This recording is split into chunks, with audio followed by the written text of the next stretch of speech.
Where's the Queensland spirit now?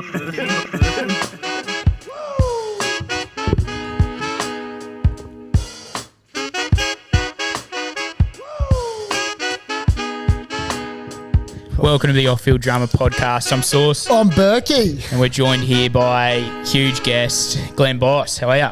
I'm nervous. Zero reason to be nervous. I'm sitting with some royalty here.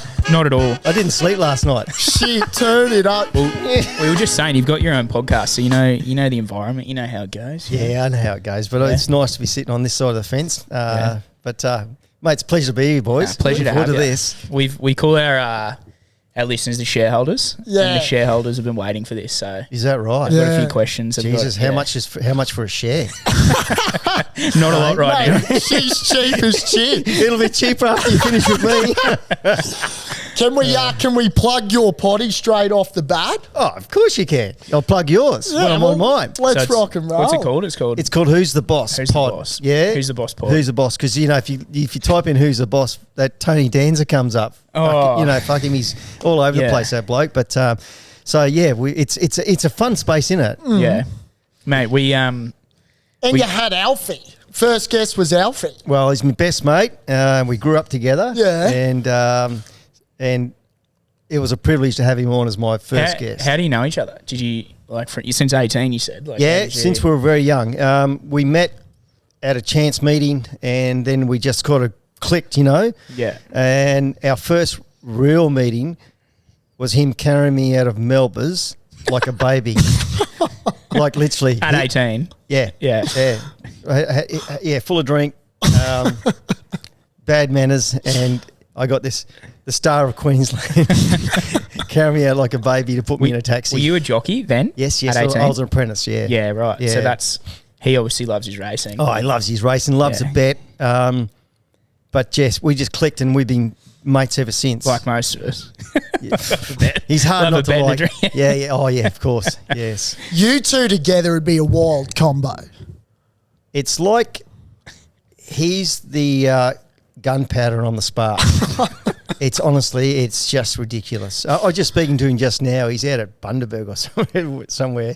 And he said, I'm just going to ride some work in the morning out here for one of the boys. But yeah, we've never stopped laughing. Yeah. Ever. We just, in two guys that you get together, it's just, it's going to be chaos. Yeah. And so with him and I, it's just, I can always look back and just, it puts a smile on my face every time.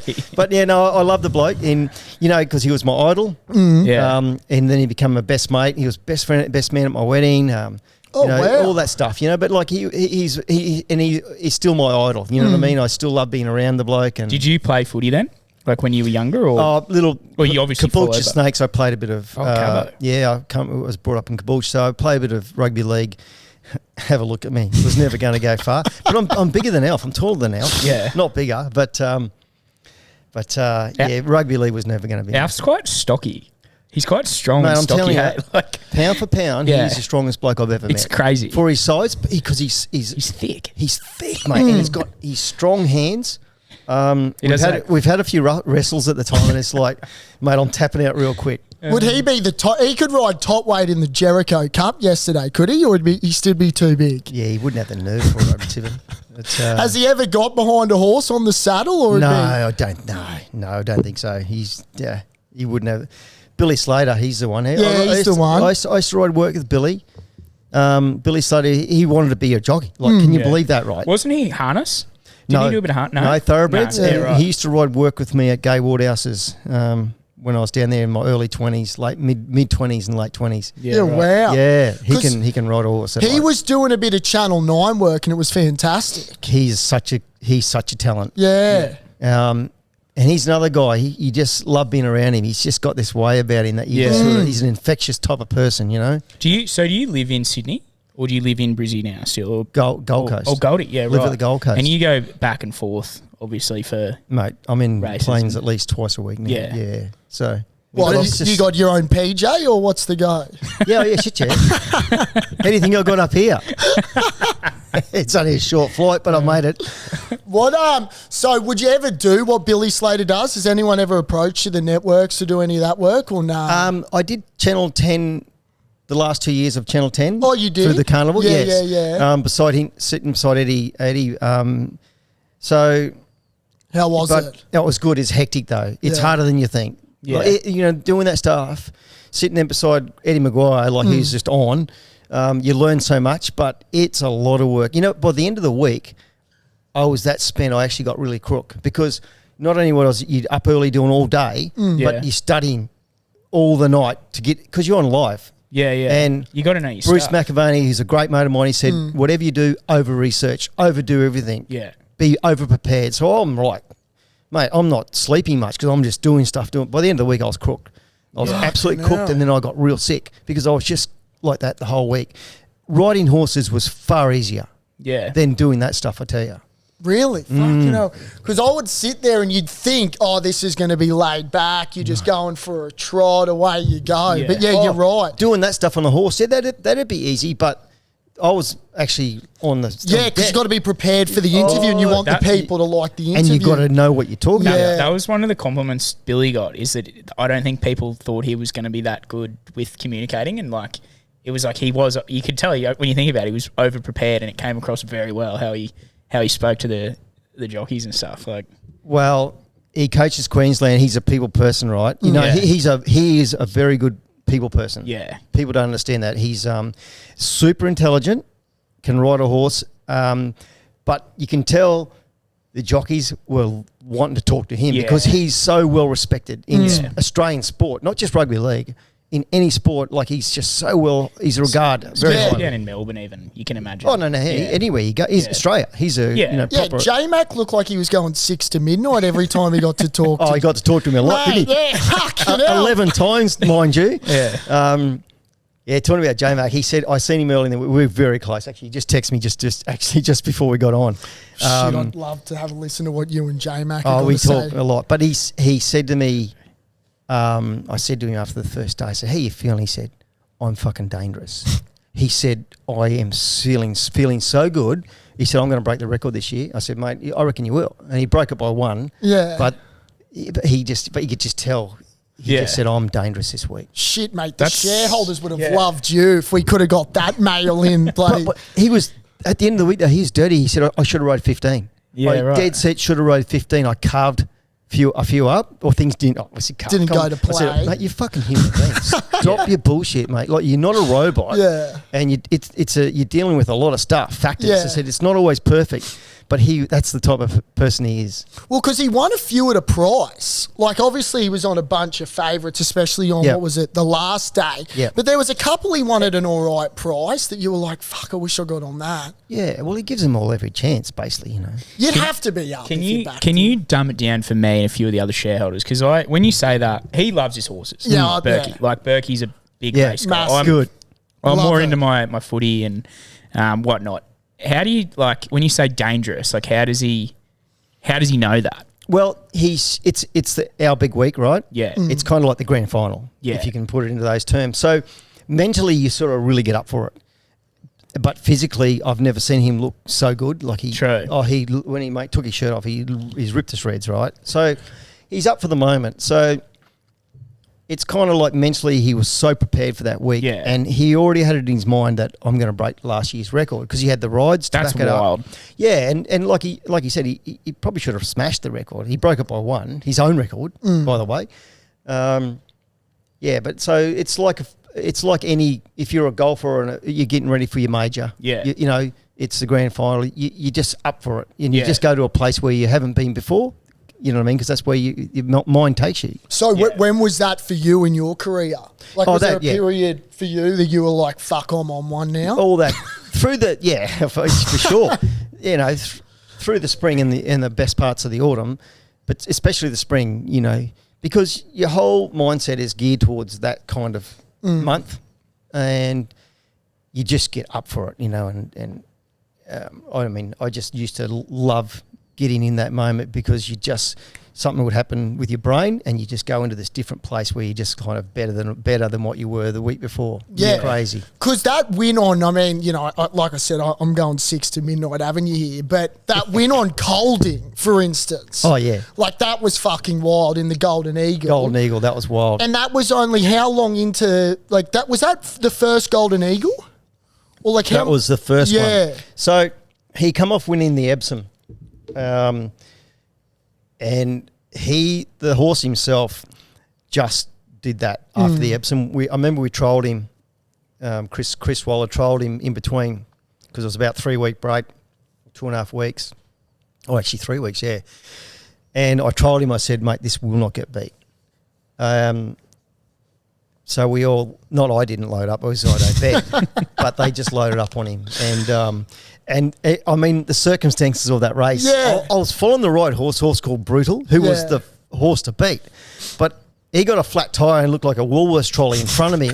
And Tommy Bowdery was riding him. And when I zigged, he zigged. When he zagged, I fucking zagged. And I'm going, and he wasn't going anywhere. Yeah. Like, so he's like a Woolworths trolley in front of me. And I'm going, for fuck's sake, like, listen, please just go straight for a moment so I can make a move. Yeah. And he did. He went straight, and then I went that way, and I went home. And I really should have won by a good stretch, but I won by a length. But he should have won easily. But yeah, that was a very big win by that horse. Yeah. Because then, were you on Yes, Yes, Yes in the Everest as well, or no? Yeah, I won the Everest a couple of weeks earlier. Yeah, Yes. on Yes, Yes, Yes. Yeah, so your, gee whiz, if we were hanging around, your back pockets are just full of dough.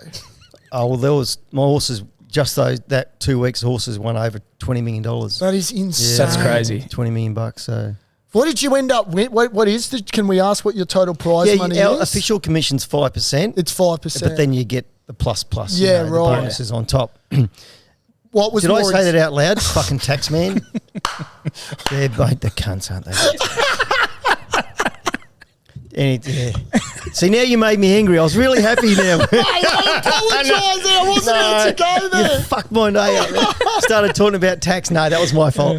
No, but like, yeah, it's a big week. And what was more exhilarating? Was it obviously Everest just due to the fucking theatre and the size of the race? Yeah, because it's taken on. It's a real beast now. So to be part of that inception of that event evolving. And it's very funny you ask that question because when I won on Yes, Yes, Yes, that took me back to 05 winning on the Diva. I got the same feeling. That was the last year? 05. 03, 04, 05, yeah. Yeah. Oh, you got the same feeling. Oh, mate, my whole body went, every sinew in my body was going like crazy. It's almost overwhelming, that feeling. It's very hard to describe to people. But it's almost overwhelming, but it's so beautiful at the same time. Yeah. You know what I mean? Your mind just goes fucking crazy. And your whole body is literally on fire. It's tingling like you can't believe how much is going on. I think it's an incredible dump of adrenaline. Closest for me would probably be putting $100 on blackjack and 21 coming up. If that's what, rose your boat. You're just trying to think what it compared to. Well, no, that's a piss sack. Yeah, I know, but I mean, that's what it's a crazy place that your body goes to. I just like you think about it, like where you come from and the amount of horses and stuff in the field. Like, it'd be an amazing feeling. Like just like especially it would have happened many times in your career, but going past them and like at that pace and there's that much shit happening and like Sterling, when you break 10 under race conditions on a horse athlete like that. I've been asked this question so many times. Like you can run 10-1, right? And you're going pretty quick. But when you break 10, it's like this holy fuck moment. Like it's a real sensation because we know how fast we're going. So when you break that 10-second barrier for 200 metres, it's electric. Because it's only reserved under race conditions for a very, very, very few. Like I'm talking the Black Caviars. The Winkses, the So You Thinks, these great champions that can do it under race conditions.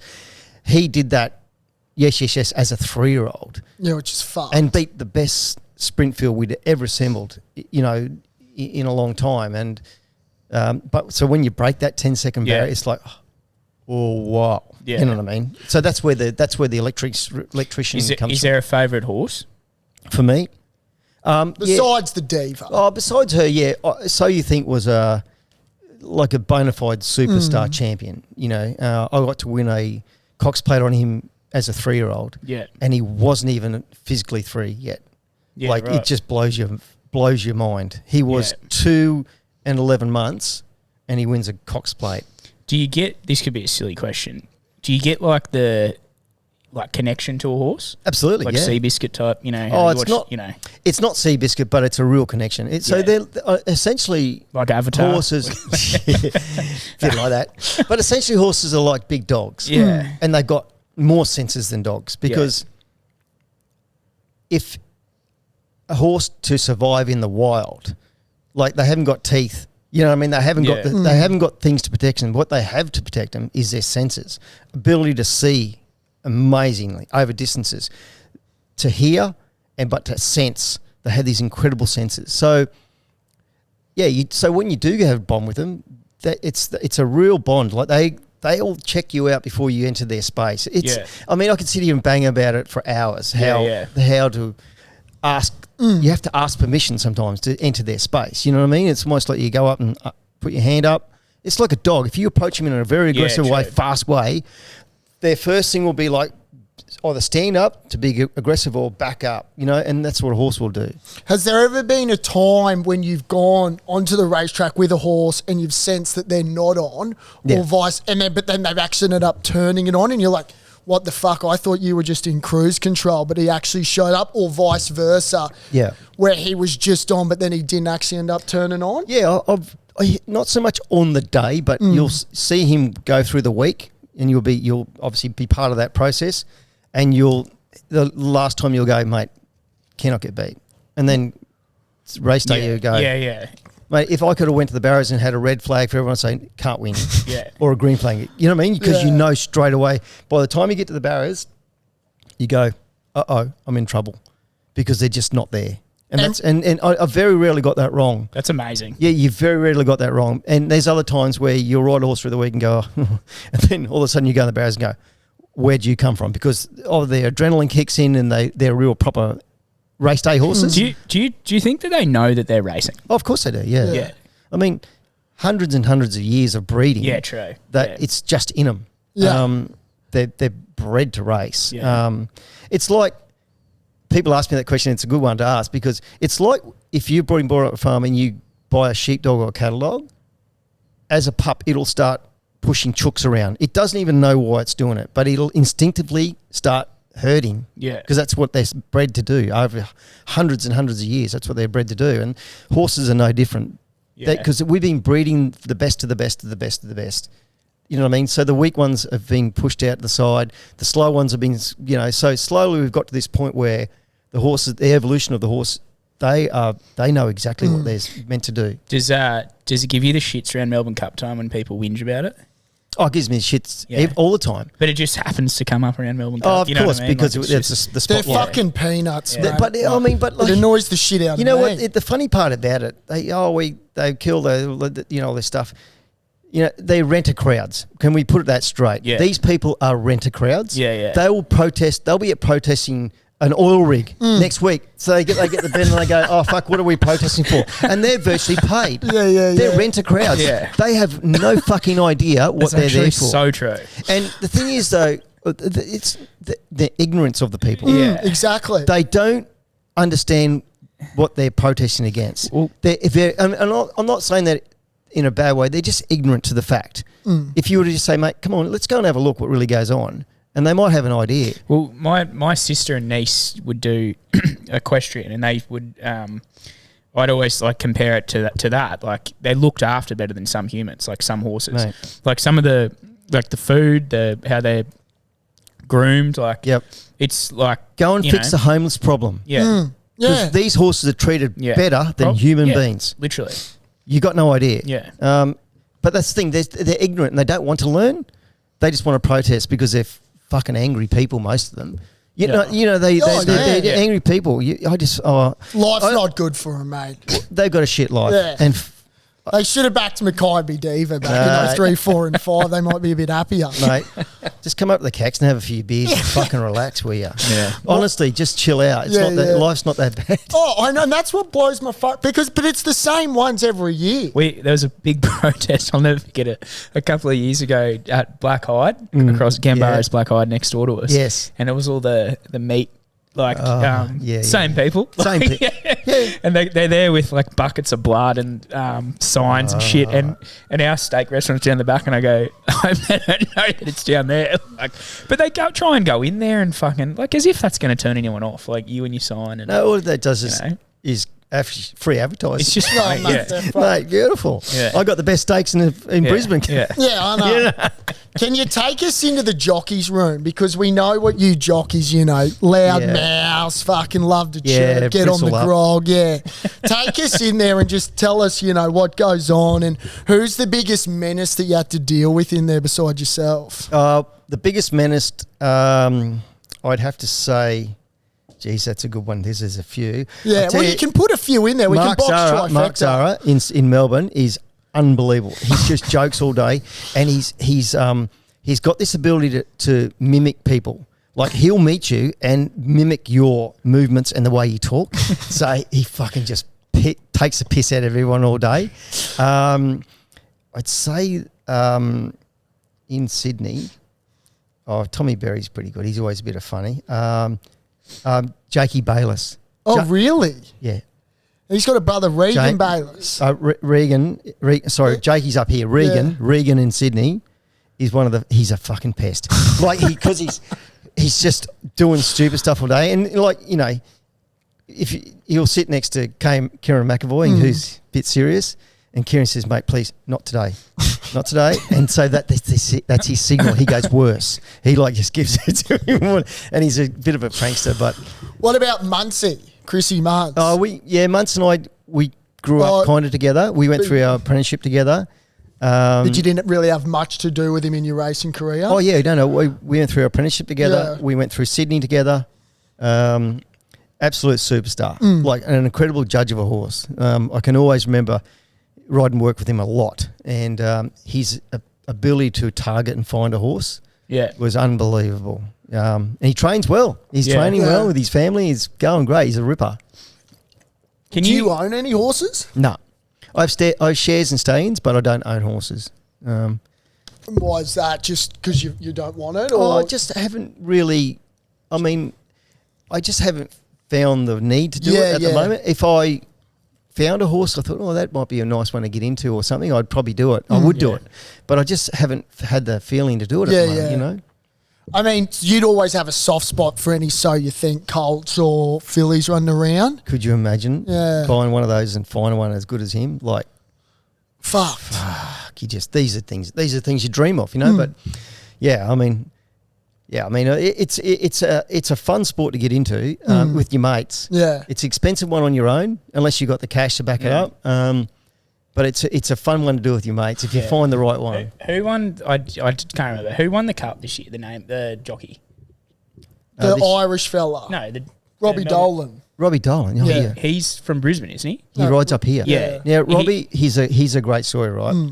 He's a kid who come over from Ireland 7 years ago or whatever. He went to Melbourne to start his apprentice. They wouldn't apprentice him. The academy down there refused him an apprenticeship. What? Yeah. So he said, "Oh fuck you, I'll go to Sydney." He went to Sydney and won the apprentice's title 2 or 3 years in a row. Yeah, right. You know what I mean? So he had talent. This kid, a hard worker, just does his best, and just a good bloke, right? Yeah. Anyway, he was coming out of his apprenticeship, was a bit disgruntled. Because Sydney's a very tough environment, right? And he wasn't going so well, and he rang me, and he actually rang me. I said, "What about going to Brisbane?" I said, "Mate, Brisbane would really suit you because he's an up and about kid. He was lacking a lot of confidence." And we had a really good chat. I said, "You know what? Go to Brisbane. I reckon it'll really do you." And he's come up here and he's thrived, with his young family, and he's going good. So he's a bit despondent with racing. He's gone through the voice. Yeah, that's fucking wild. Mate, he gets to the finals. He can really sing.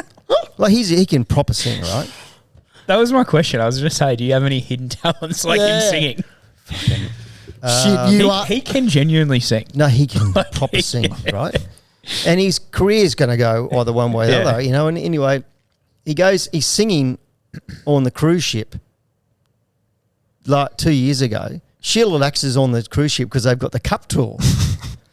He meets Sheila Laxton because he's, you know, she's won a Melbourne Cup and gets a photo with the Melbourne Cup. Well, because he's singing on the ship.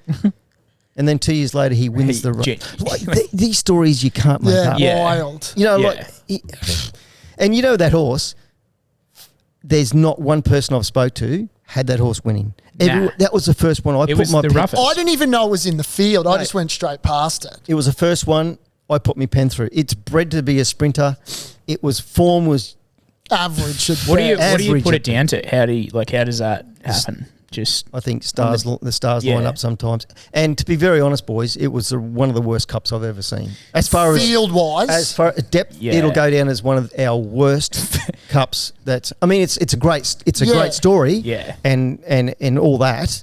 Great theatre, which it always is, but it'll go down as one of the worst rated People ones. have said that. Like, I mean, the top weight was 55.5. Yeah, the bottom weight was 50. That tells you how bad the race was. Can you tell us why? And this, I can't work this out. Why Chris Waller, when J-Mac didn't have a ride after thing got scratched, why he couldn't have taken Joe off and put J-Mac on? Or is there like a time that it gets to and he couldn't have done that?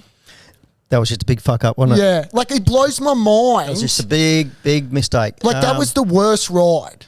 Yeah, he didn't get it right, and I think what happened. Like Joe's a world class rider, of course. I think he just gets it wrong in Australia. His stats in Australia, particularly in Melbourne, are not very good. Now he got it wrong last year. Yeah, I was going to say butchered last year as well. He didn't say he butchered. Just a lot went wrong. The horse was notoriously misses a start. The horse missed a start by 5 lengths, and he rode the horse really well. But when he needed luck, he didn't get it. And it wasn't a butcher ride. It just things didn't work out because he's that type of horse, right? This year, I reckon he had that in the back of his mind. He should have rode that horse for a bit of luck this year. And he could have followed a similar path to the winner, I thought, when I watched the replay. He went right when he should have went left. Yeah. But I reckon he had that last year's ride in the back of his mind, and he tried to ride. He didn't, listen, from the 600 to the Melbourne Cup, there's from the half mile to the 600, there's always a first wave. Yeah. You can watch 100 of them. There's a first wave and everyone just gets on their bike and they go into it. They either go wide or they look for. Yeah. If you sit and you're confident to wait for the second wave, it's always the best one. It's just you just get runs. You never not get runs. You can always get your way through. If you've got the horse, you'll always get through. And Joe just stuffed it up. And then you got J-Mac sitting in the room, the world's best jockey. Yeah.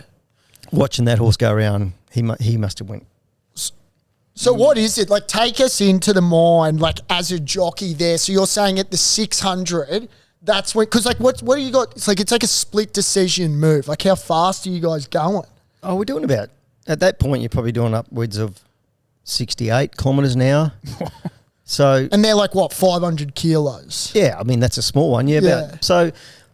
you're actually making decisions well ahead of yourself. Like, you've already made that decision by the time you get there. Like, when you're travelling that quick. So you're going to go through 200 metres in about 11 seconds. Right. At that point. So it's, it comes up pretty quick. So you've already made that decision. So I think Joe just kind of hesitated. And when you hesitate, that's the moment gone. You know what I mean? You got to be so clear in your focus and at that point you're not even thinking. To be very frank, you're actually just reacting. You see, react. As soon as you start thinking, the moment's gone, and that's when you fucked. And I think he kind of panicked. Because is that the easy option to just go wide because he's got daylight? That's the easy option. Yeah. And how far extra has he run there? An extra 100 metres at least? Oh, he was circled. Yeah, he was like so much 8 ground. wide. That's where the horse went and stopped on its run and peaked. Yeah, and there was on a horse that was probably arguably not quite a 2 mile maybe. So for me, my mind said, well, I'm going to just have to ride conservative, and if he's good enough, he wins. But if you go right, you can't win anyway. So why go right? Stay in there. Ride, just be patient, things will come. And if the horse is not good enough, well, he's not good enough. But if you go right, you can't win. So But it's I don't know. Is that you being a local and obviously winning it 3 times that you know there's a second wave and him not realising that? Or like would most jockeys know that there's that second wave that you speak about? Yeah, I mean, it's just they're great jockeys, but they just when you take them sometimes out of their environment, they just get it wrong. You know what I mean? Yeah. Which is fine. Maybe I don't know. Maybe he just got overawed by the moment. I don't know. Which is I don't know. What he was thinking at the time, and I never have sat down and asked him. But all I know is he got it wrong. You know, he just got it wrong. Why every year, like from an outsider, you always see it, the favourites, they never win Melbourne Cup. Like, what do you put that down to? Yeah, it's a weird one. I think the last one to win was the. Jeez, There was that thing that. There hasn't been too many favourites win in the last 20 years. You know. Yeah, because they always back the young 3-year-old Europeans. Well, that's what they were doing that for a while, right? Yeah. And they were badly weighted. They were handicapped out of the race before they even got here. And we had the favourite this year, which was Scratch, right? Obviously, another 3-year-old. You know, people just fall into it, don't they? Yeah. It's a hard race to win. Yeah. For a horse, it's a very hard race to win. So why favourites don't win? Just because of that point. It's a real contest, you know. Yeah. Well, people are backing horses too that haven't even run the journey. True. And so you're backing on what, breeding and there's a lot of factors. You know, for me, if I was a punter, like I know they back them early and that, but I'd rather be just on the day. You know, like when you take you back to the favourite last year, Willie Mullins' horse. Everyone wanted to back him, but when they seen him on the day, they went, "Uh-oh, we're in trouble," because he couldn't win. He melted on the day. He lost his shit. He just looked horrible in the enclosure.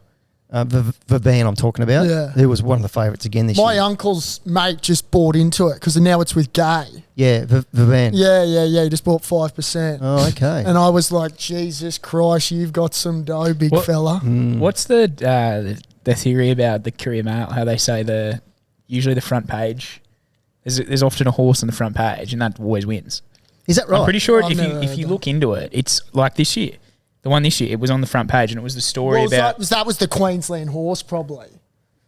Was that seriously? Is that Yeah. right? I don't know. I got told this guy it. might be talking. No, out of his ass. someone told me it before the race, and I wish I looked. And at our Melbourne Cup lunch, do you know Nuss? Yeah. Nuss McGrath. Yeah, I know, He brought it up, and I got told it. Did he back it?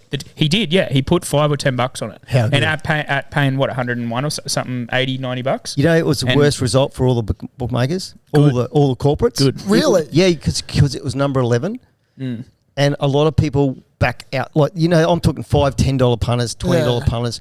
They love number 11. It's a very very popular number. Right. It was 300 to 1. So you had the people that it was.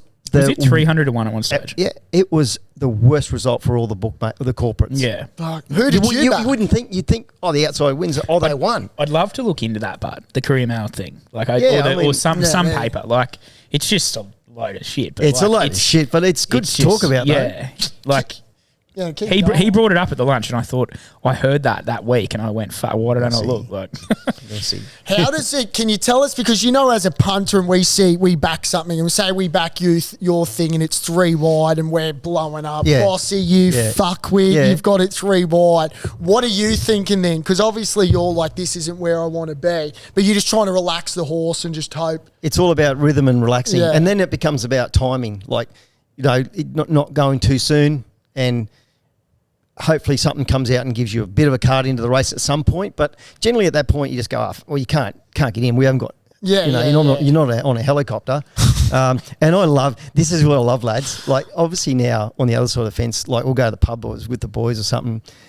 I love sitting there watching blokes yell at the screen, what the fuck? And I just sit back and just giggle to them like, mate, they can't hear you, number one. Yeah. All you're doing is upsetting yourself, you idiot. Yeah. And you think that we actually choose That's to do. him. You think that's what we choose to do, you know, go out and just deliberately carve one up. But it's just, at that point, you just got to, okay, you got to, that's a card that's been dealt with. Just chill out, relax, try and get your horse in as best rhythm as you can, knowing that you're going to cover ground, and it's still not over. You know, you still at that point, you still can win. But Yeah. What trainer's given you an absolute fucking earful for a shit ride? Oh, John O'Shea's been the best over my time. Has he? Yeah, he's well, but he's notorious, right? Yeah, yeah. If you ask 10 jockeys in Sydney who's the best, it's John O'Shea. He's only because of the character of the game. He's very pedantic.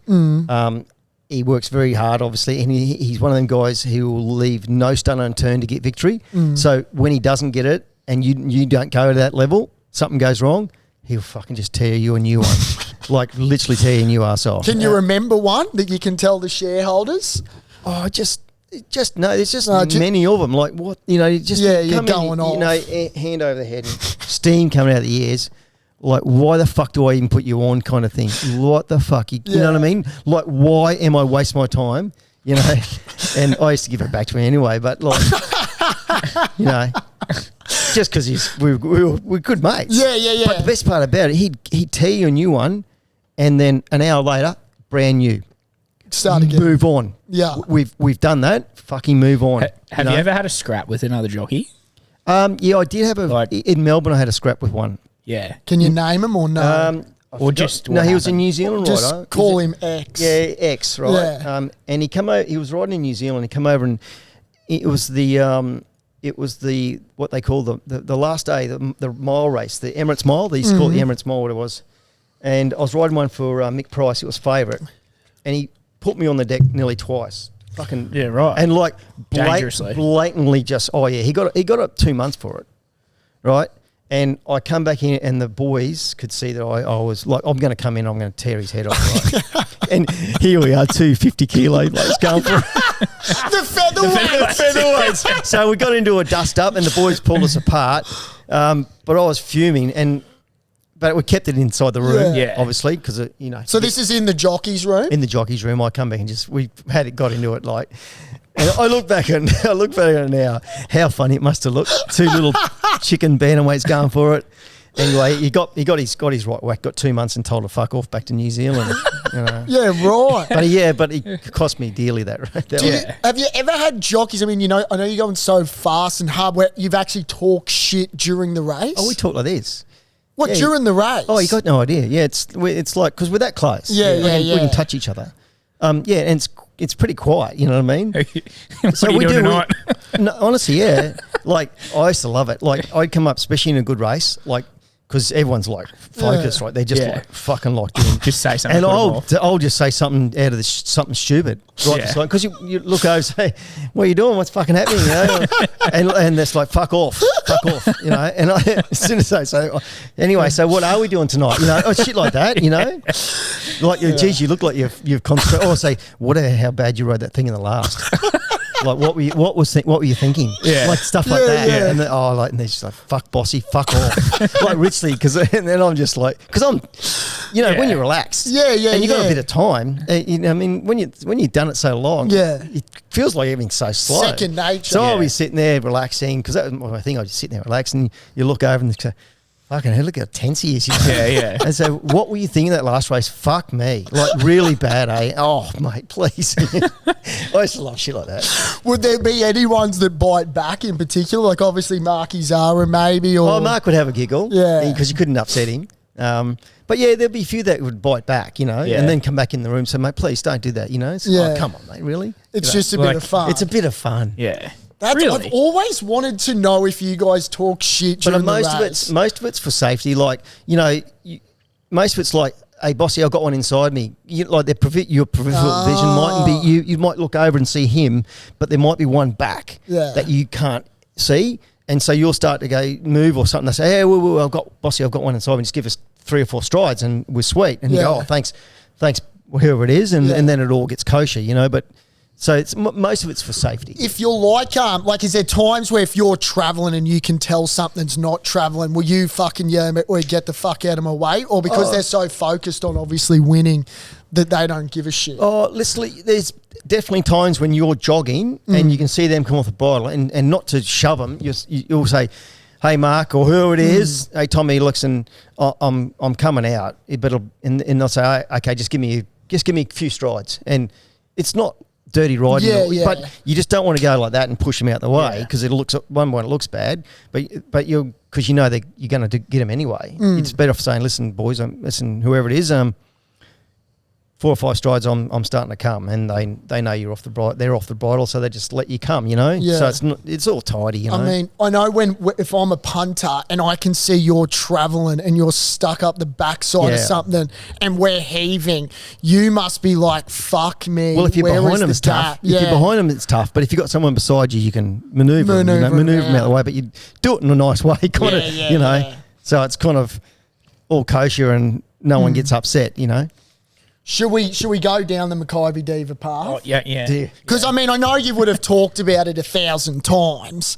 Yeah, but it's always good. Yeah, I mean, mate, Pretty good memory. my sister fucking loves you and she never punched just because that was the only horse she'd ever back. I can't remember what I would always back, what its main danger was. 2003, 4 and 5. Oh, mate, Dad had us punting in I an guess early age. when you're younger, you we'd look at the pay. $5, You're $10 right, actually. bucks. Yeah, mate, Yeah. we'd head to the Newey and I'd have some go. Lonro was my favourite horse of all time. What a horse!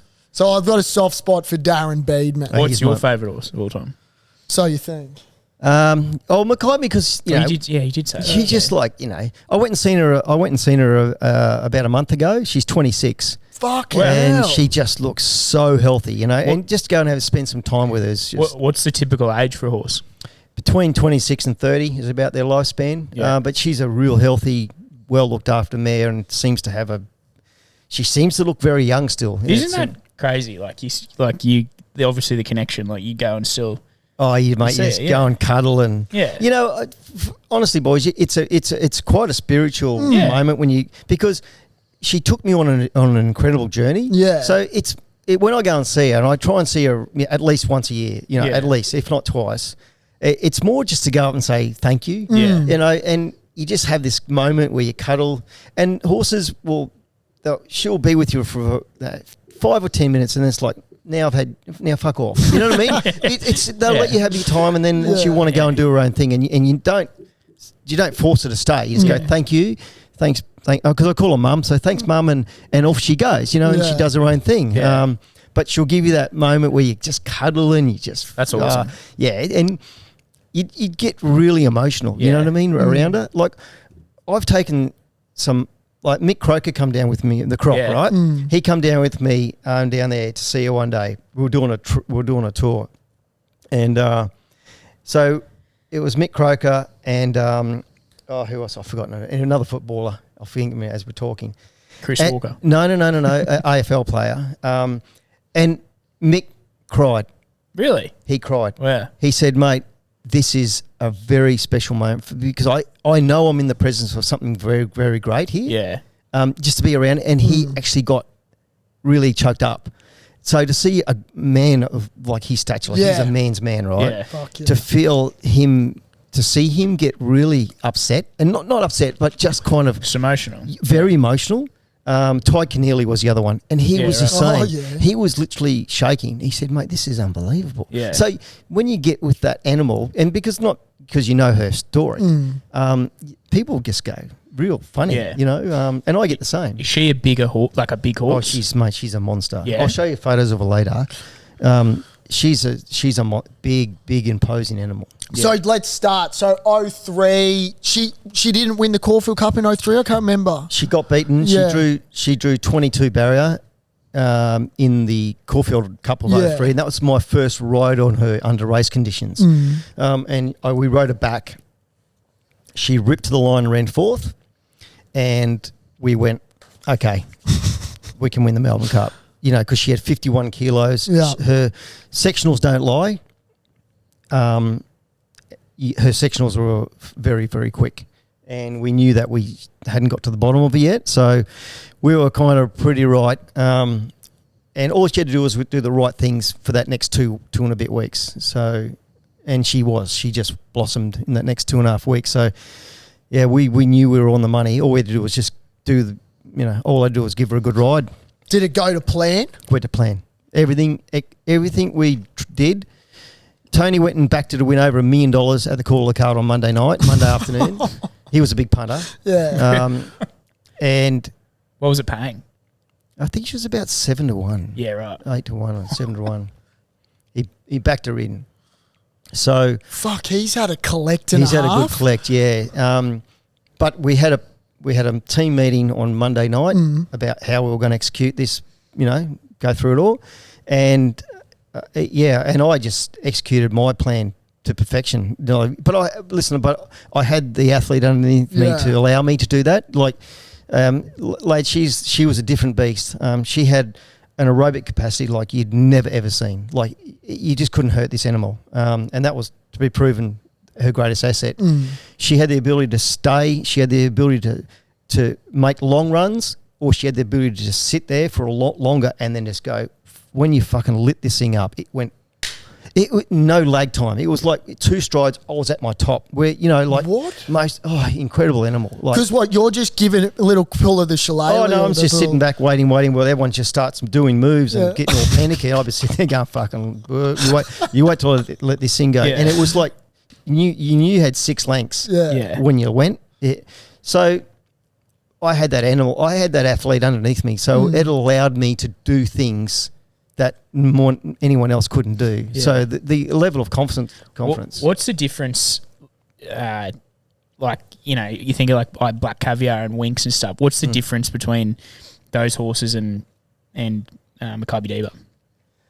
They're all very similar traits. I rode Black Caviar in a gallop one day, and they all have very similar traits. The mares, anyway, they're big and powerful. Like Black Caviar was a 600 kilo fucking beast. Yeah. How heavy was Makybe Diva? Makybe started a bit lighter, but she ended up being 560 kilo. Like, I'm talking a massive athlete. Yeah. So they're big and powerful, and they have an incredible aerobic capacity. They have huge sets of lungs. Yeah. So they're sucking in hundreds of litres a second. Like, when they breathe in, it's fucking massive, right? So, and they've just got an incredible stride. They cover a lot of ground in one action. You know what I mean? So, they measured it.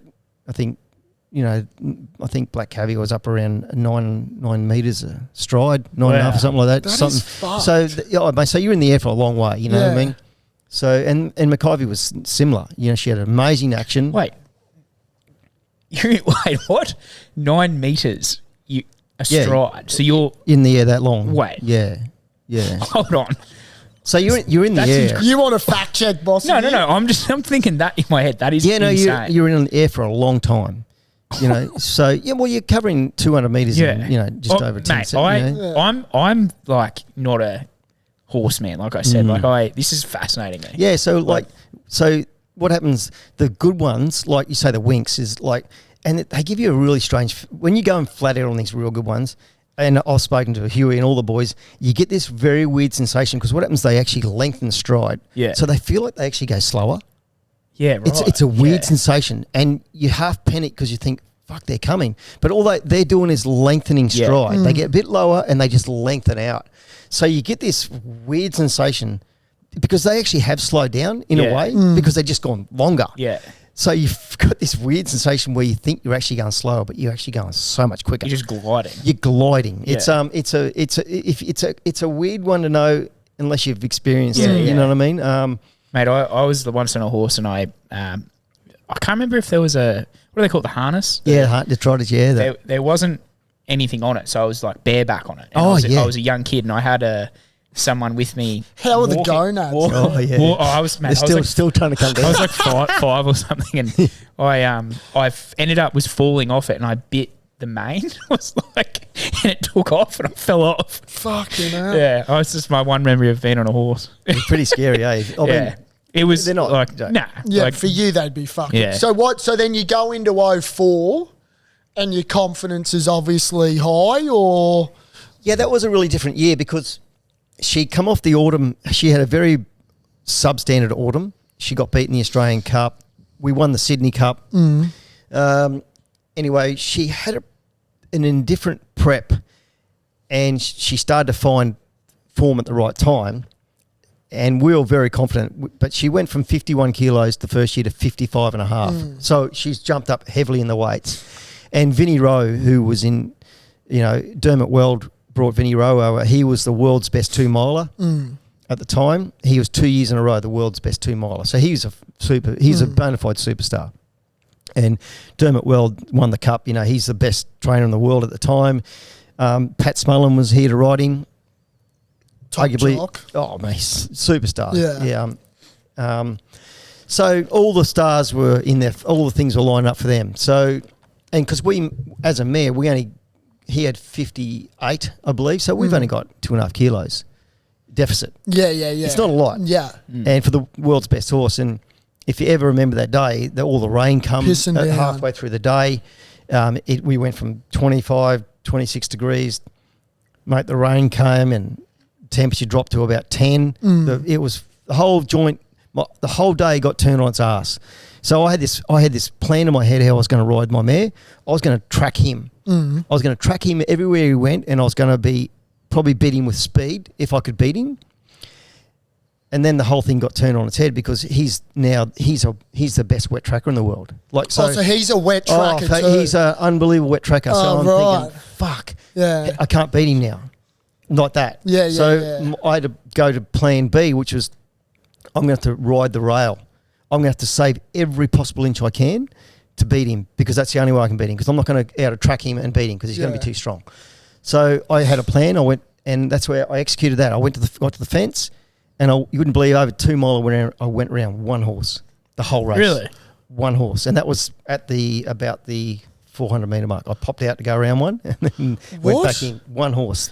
And so he at the 1200 metre mark, we were kind of beside each other. There was me on the fence. There was 2 horses and he was, I think I might have been 1 horse at the time.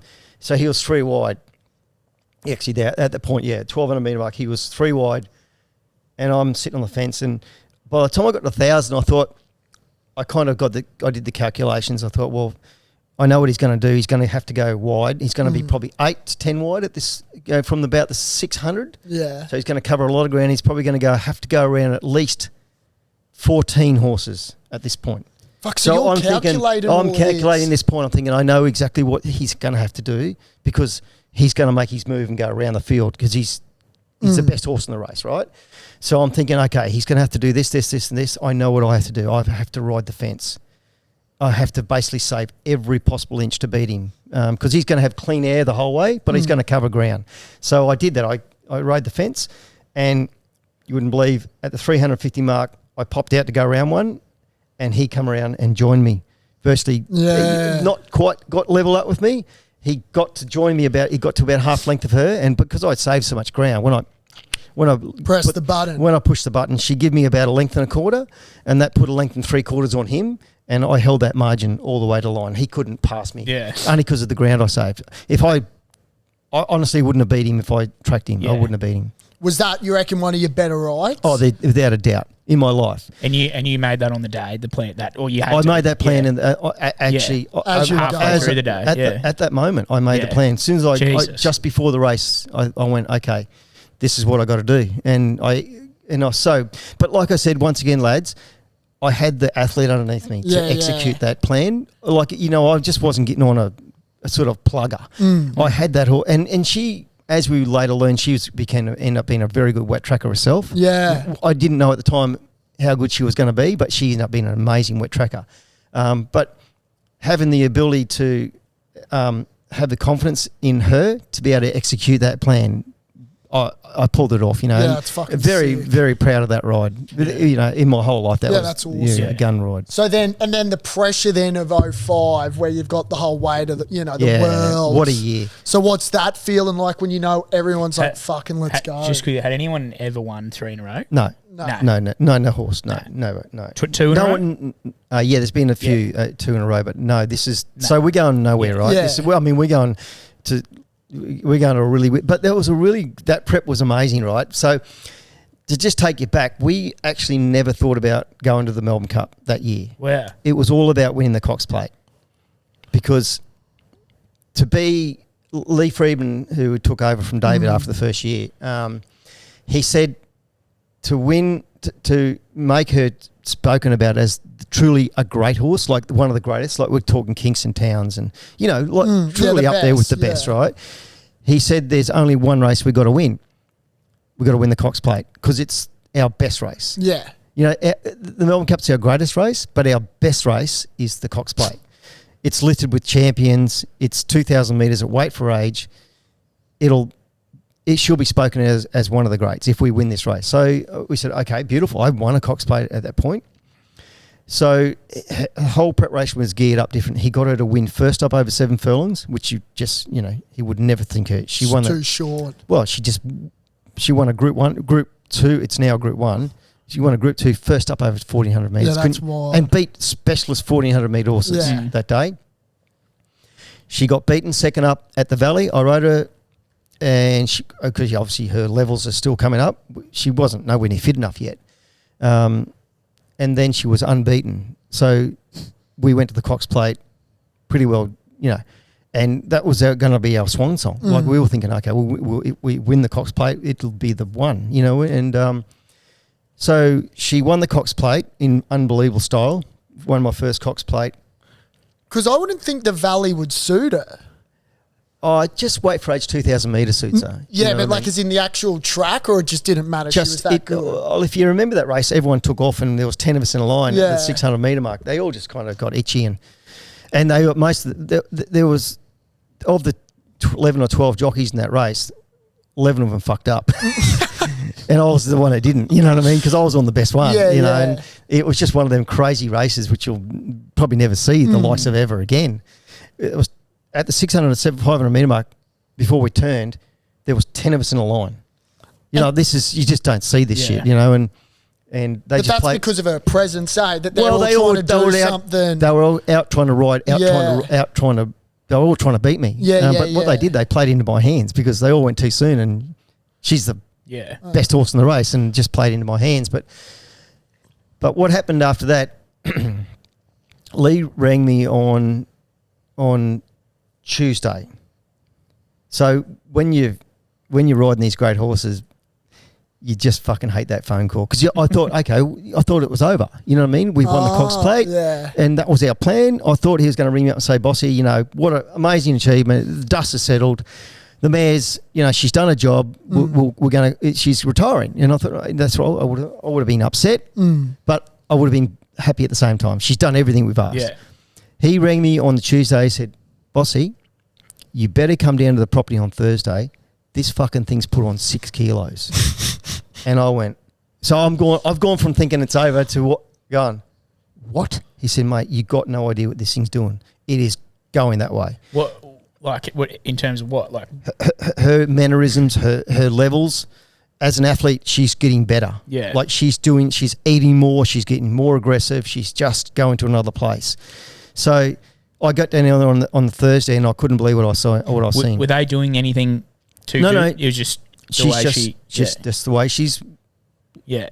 It's like any athlete. The fitter they get, the stronger they feel, the more they want to eat. They're just going to another level, they're right? in a mood. They're just they're into a place, right? Yeah. And she was doing that, and I got down there on the Thursday, and I just couldn't believe what I'd seen. Her colour had changed. She just looked better. Yeah. Like she glistened. So we worked her on the Thursday. Then we worked a Saturday morning, which is Derby Day, at Mornington, a track gallop, a proper gallop with a mate, and she broke the clock. She just fucking worked unbelievable, and it was over from that point onwards. From Saturday to Tuesday, the cup was. It was no. I promise you, it was done and dusted. Yeah. I kept telling everyone it won't get beat. Yeah. Because you would have had the most media attention you've ever had in your life. No, wasn't it something like $1.20? Like they weren't even. No. She was like got a good price. Yeah, she was still like $3 or $2.80. Really? Yeah, because for a Melbourne Cup, she had 58 kilos, right? So people think she can't win. 1 year like it was just. That would not be Winks. Winks went off maybe to $1.10. Yeah, she was never Winks price. Yeah, right. Because it was still the great unknown. Right? Yeah. Because she had 58 kilos and she's a mare. Yeah. They just don't carry weights to win that Melbourne Cup, right? Well, I don't think it had ever been done before where a mare had carried that much. Oh, God, no. Nowhere near it. Nowhere near it. 55 and a half the year before was a record. So the handicappers are trying to fuck her. Well, they're just doing what their job, They're doing their job. They're doing their job. So, that's their job to try and level it up. And so even at 58, you were as confident as ever. Oh, mate, you got no idea. I told Tony on Monday night, we had a meeting. The truck up, Tony. Yeah, well, he actually, that's That's the only one he never had a bet on. Really? He backed her all her career. The only one he never bet was her last Melbourne Cup. Any reason? No, the pressure was too much. Yeah. He was literally shitting himself. Yeah. Like the media attention. You talk about her last gallop. There was more people to watch a gallop than would have been. It was Mornington racetrack, 6 in the morning. There was more people there to watch a gallop than there would have been at go to a race meeting. Like I'm That's talking fucked. the press, every press. I reckon that like probably was one of the most iconic. It's one of the best moments in sporting history in Australia. Fuck yeah. The third one. I remember the build up to it. Yeah. Like seriously. Well, Like, you're it was just getting like everyone at school, wants to everyone see in- history Yeah. and like you said, like it was fucking likable. You know what I Yeah. mean? Like how Yeah. could you not like the situation? And Yeah. what did we call those renter fuckwits? You Yeah. know, like That's- you just want to shove it up. I've already their forgotten ass about and- those. I yeah, already yeah. forgot about that. Yeah. So, like when you're getting so much pressure, you're still awful. Oh man, no, I confident. loved it. I loved it. Yeah, this is my moment. You know what Yeah. I mean? The bigger the moment, I'm one of them guys. Like I sort of, and this is because I've hung around a lot of great athletes all my life, and you know, you find out a bit what makes them tick, like the good ones, right? Yeah, yeah. And you learn so much about how to be in moments, and I learned those things, and I mean, and listen, it's not, you have to have the tools to do this, Yeah. right? You have to be good at your job, number one, to get to that place. You know, I can only tell you what it is. It's like, you know, Joey Johns or whoever it is, Yeah. you know, these greats, the stuff they do that you don't see. Like, you know, when the lights are down, they're still kicking balls. Joey might have been a bit different. No, but I'm just saying. I know what you mean. No, he would have done that. Yeah, He would have done that yeah. at some point through his career, and we all know how loose he is. But Yeah. but I'm telling you, he's an immortal, right? But Yeah. there would have been a point in his life where he was practicing for that moment. Yeah. You know what I mean? The ball's on the sidelines, the siren's gone. He's done this thousands of times. Yeah. So it's like a fucking walk in the park. It's pressure, but it's not pressure for them. So you have to, like, I was that guy. I was always tinkering and always perfecting my genre because I knew that I wanted to be in that moment. I wanted to be the person that in the coalface. I wanted to be that person. So when you did get there, you felt very comfortable. Yeah. You actually loved it. It's crazy how like you said, you knew. It's like you. No, I practiced for these moments. I've been practicing. But building up to that, how Confident you were in the how horse. confident before the race that you just know. yeah You know how but good having she that is, feeling and like knowing that. How was the after party on that? Well, obviously. Because you probably had to race on Well, Oaks yeah, Day. you ride Oaks Day, and I rode on the Saturday.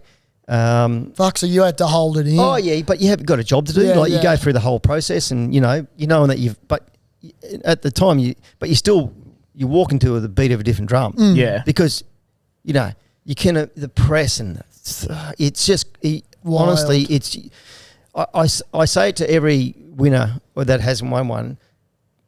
You know, it changes your life, right? But you've got to be prepared for what's about to come. Like Robbie Dolan, like I seen him like midnight on Tuesday because we were walking through the Crown, and he'd come and I was like, his eyes were like dinner plates. Like he had the cup in his hand and he still couldn't believe it. Yeah. Like he's looking at this thing.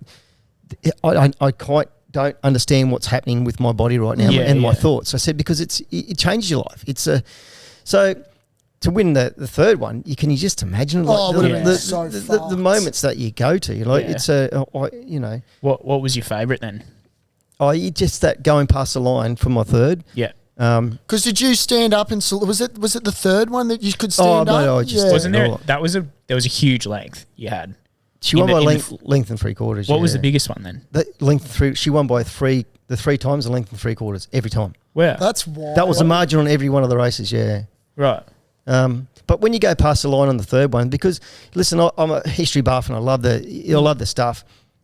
I realised that no one had ever been here, so you felt like, I mean, it sounds cliche and that bullshit, but I felt like Edmund Hillary, the first one that put the flag Everest. in Yeah, Everest. that's sick. No, honestly, because no one's been here. No one's been here before, and no one's probably Ever gonna gonna do get it. there. well, no one's probably going to do this one again. So there's quite a sense of like, and then you in that moment you're thinking about this athlete that's done that to you underneath you, like.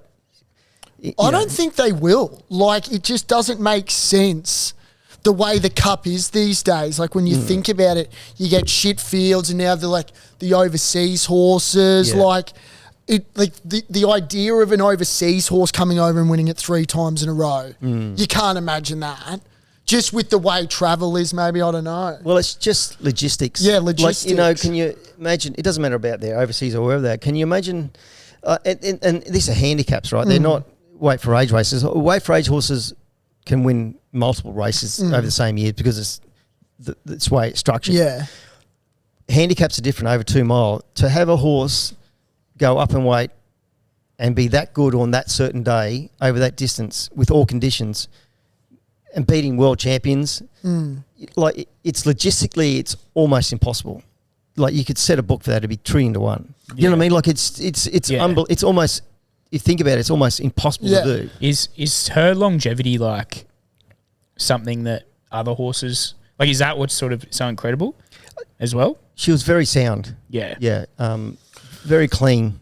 And got better as she got older, which is, which is, the great ones seem to do that, the good ones. Winks or Makybe Diva over 2,400 metres at Randwick? It'd be a good contest, wouldn't it?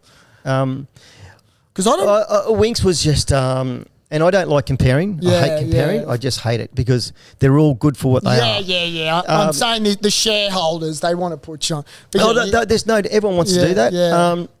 It'd be an incredible contest because her ability to run over those distances, like she beat a horse called Grand Army in the BMW, they call the Tancred, at Rose Hill one day, and he was airborne. Like he's a proper horse, and he come out and won he actually come out and beat Lonhro in the Queen Elizabeth, his next start. Like that's how good he was going, right? Yeah. I give him 8 length start at the 600 metre mark and beating by 4. Like he's a jet. That's how good she was at the time. That was the autumn before her 3rd Melbourne Cup. Like she's in a different place. Yeah. Did she have any weird little things that that you knew about her, or like weird little? She was a really good listener. Really incredible listener. Like I used to call her mum. Like if she'd in a race, if she got a little bit up on the bridle or something was going to happen that I just go woo, mum, woo, and every time one ear would come back. Like what? Every time I'd say woo, mum. Like to slow up? No. She'd listening. Right. Incredible. Every time she'd be funny. I'd go to the barriers and just as a joke say, "How you going, mum?" And fucking one ear would come back. Would you? No, because she was so in tune. She's listening, always listening. How would you get her to go though? Oh no, it was all hands. Yeah. She kind of was ready. It's a funny thing. You'll get to the half mile because they're so relaxed, or 1,000, and you just move your fingers and you can feel them just tighten up a bit. Like, okay, we're getting ready. So it's little signals you do. Do you reckon she knows she won? She knew she won? Yeah, I think they're trained to pass everything. They're trained to be in front. You know what I mean? That's so. Not all of them. I don't know. Some of them. The good ones, but like when you look at the real good ones, like the Winkses, when I say these, I'm talking about the elite ones. Yeah. They defy the clock a lot. Like they have to beat what's in front of them. Yeah. You know what I mean? Like Winks did that a lot. She come from some impossible positions. The craziest one with Winks I ever saw was when she was stuck in the barrier. When she missed a start. Yeah. And that was incredible. That's a perfect example of a horse's will to win. It won by that much. Shouldn't have won. That day was funny because they had it was that was when she was almost unbackable, and I think it was there was a special and it was like a $50 thing, and on tab, and I think everyone was going up from down here to the LA when they got rejected for the max amount of bets or whatever. And I remember the whole place was packed of people with these bets on, and it just shit themselves at the start, and then ended up. Well, they would have shit themselves halfway even in the run. Yeah. But even Huey spoke about that, her ability to do that day. But you could see her getting towards the line. She just wanted to beat it. Like they instinctively know that they have to beat that horse. So they'll defy the clock. They'll defy everything, even logic sometimes. Yeah. Like how do you fucking run that fast? Yeah. Yeah, wild. You know, it's wild to think of how good they are. We've got a few questions just from the shareholders. I'll start Shareholders, with the here we go. shareholders. This one's a good one because Bivouac was a favourite of mine. From Slippery, how much treatment did Nature Strip need after you gave him Wimburn? Oh, how good! How good! That was fucked. There wouldn't have been a horse on this planet beat Bivouac that day. That's how good he was on that day. That was wild. Yeah, that was one of The turn a of- great, oh. yeah. But the ease and way he did it, like there was. That's that like the was definition ridiculous. of pressing the button. That was You go and if you want to ever be impressed, go and watch that race and just go. What the fuck What just race happened? is it? I'll watch. It was the Was it the Newmarket. Newmarket? Yeah. Newmarket, What year? Down Flemington. Yeah, Fuck, I don't Flemington, know straight what down year, Flemington. like 2021 maybe? Oh, or no, 19 or Yeah, something. 19. 19 or 20, something like that. Yeah. That was great. Another question was, can you explain to us the feeling of leaving the Melbourne Cups in the taxi? Oh, what about that? Fucking hell, you're on fire there, bossy. Well, that was. I'll tell you what happened, right? So I was running late. I was doing a speaking job down in Sydney. I missed my first flight stupidly. Then I had to get another flight. So I'm running pretty late, and I'm in Sydney for the week for the Everest. Then I fly down to Melbourne for 2 weeks. So I've got a lot of luggage. I'll rush it through. You're on the Anyway, go. You're on the go. as I get in there, I ring the girl who's organised this function. I say, listen, can you come out and help me grab me stuff out of the car? Because I'm in a hurry. Supposed to be on stage. So she grabs me stuff out of the boot. I'm paying the taxi driver. Good on you, mate, blah, blah, blah. And I get out of the car and give her a hug. Say, thanks, Jess. Blah, blah, blah. The taxi takes off and I look down the ground and say, you fucking cups. Because I've got this case, it's a proper case. I go, Jess, you fucking McCups. I almost fainted on the spot. I nearly spewed. I got that sick. So luckily I had the receipt. Yeah. Lucky, So I ring the taxi number. I'm listening to elevator music for 40 minutes. I'm supposed to be on stage. Longest 40 minutes of your life. Mate, I swear to God, every bad scenario went through my head. Anyway, I finally get through. They're ringing the taxi driver. He won't answer the fucking phone. He will not answer the phone. So then I'm thinking, he's found it. He's done he it, knows what's yeah. in there. So I'm thinking, fuck. So I get up on the stage, do my thing, and I'm like literally not even thinking. Yeah. You're not concentrating. Not even just, I was like blank and fucking talking and I don't even know what I said. Anyway, 3.5 hours later, they finally get hold of him. He's out at Penrith, Oh my like he's a long God. way out of town. Yeah, yeah. So they get him to come back in. He still doesn't know what's in the back of the car. So he gets back in. He said, what's so important? And I pulled out the outside and he went, are you fucking serious? Next thing he's getting photos with him. I slung him. I give him a really good sling. I said, mate, you're the best. And so a good. That's a fucking yarn. So now I've actually sent them down to the makers. Yeah. They're actually down at the makers right now, the original makers. They're gonna put like a spot for tags and shit. They're gonna so I can. Just in case. Well, I've been blasé about it. yeah. You've brought him here. Not up here No. today. No, but you. in the I brought him past. here. Yeah, I In the know. past, yeah. Oh, yeah, absolutely. I mean, when Yeah. I go guest speaking, people come and grab them, Yeah. have a beer out of them. I mean, it's good fun. That is I nearly fucking died at that game. I hilarious. nearly died because you think all the bad. These are Oh, priceless. 100%. Yeah. They're priceless. Yeah, yeah, yeah. Anyway, Especially if you went out to Penrith, you never know. Yeah, shit, a brick. they're worth about. If you were to melt them down, they're worth about 100 million. About $500,000 each. What? If you were, Even that. the big one's worth 800,000 now. Holy Just in gold. shit. Wow. Yeah, so Is that how much they really are worth? just the gold themselves? Yeah, That's awesome. but you can't put it. They're priceless Yeah, they're- together. Because you know? What would the Everest one be worth? That'd be Oh, worth it's a huge. bit. Yeah. It's huge. Yeah, got one of those too. Fuck. Is there one? You've almost won every major, haven't you? The Caulfield Cup. That's the only one you haven't won. She ran second. Makybe ran second that far one day, and Fucking Makybe. it was the race that we weren't not trying, but we were stepping stone to the Melbourne Cup. Yeah. She was not ready. So it was a practice run, or not Yeah. a practice run. It was a warm up to the Melbourne Cup, Yeah. and she was Which- that nearly because if she won that day, she would have got re-handicap, and she Yeah. wouldn't have beat Vinny Rowe. Yeah. No way, wouldn't have beat him. So Did you pull back? no, I didn't pull it back. I was just she was not ready. She got there 3/4 fit, not even that, and drew bad, and we just went back and Yeah. just rode it not to win, but just rode it like she just to to get her ready for the Melbourne Cup. Jesus. And she almost won. It was fucking hell. So it almost, if you'd won the Caulfield Cup, you may have never ended up winning. I wouldn't have won Melbourne the Cup. second one. There's no way because they would have given her a kilo and a half. Yeah. So she would have had 57. No way would have beat Vinnie Rowe. Fuck, And then isn't that would have never interesting? won my third one. Yeah. So it would, luckily she peaked on a run and she got beat, ran second. Stars. I was never so happy to run Shit, second. mate, we can sacrifice you not winning a Caulfield Well, Cup. no, for that, winning honestly, 3. it was like almost went past the line. I said, thank you so much because, Good, mum. basically, because if she won, it would have changed everything. Fucking That's hell. incredible. Yeah. Mate, So- that's awesome. I mean, do you have to go? What you No. want to? Oh, good. No. Fuck Wait, yeah. I'm Are we going to go and have a steak? Yeah. I'm thinking, can I I'm ask? having fun. This is fun. I'm 7 enjoying this. Doncasters. 7 Donnies, yeah. That's very wild. proud of that. That'd be the record. Oh, God, yeah. Fuck, you must host a few records. I don't know. I don't. What's a Doncaster? Doncaster is our fifth. Mile. It's our 5th major. Yeah, so right. we have 5 majors. It is actually not our 5th major. Have you ever gone? Did you ever go overseas? Yeah, I rode in Hong Kong, Japan, America, Yeah, so tell Like us about Singapore, Like, all those places. You go. Yeah. that. This is great. I'm not done. No, I did. I was so fortunate to live and work in Hong Kong. Yeah. Live and worked in Japan.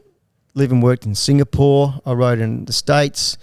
I rode in Dubai. I rode in Saudi. Yeah. Riyadh in over there, and so I was pretty blessed to ride. What was the in New states? Zealand. The states like?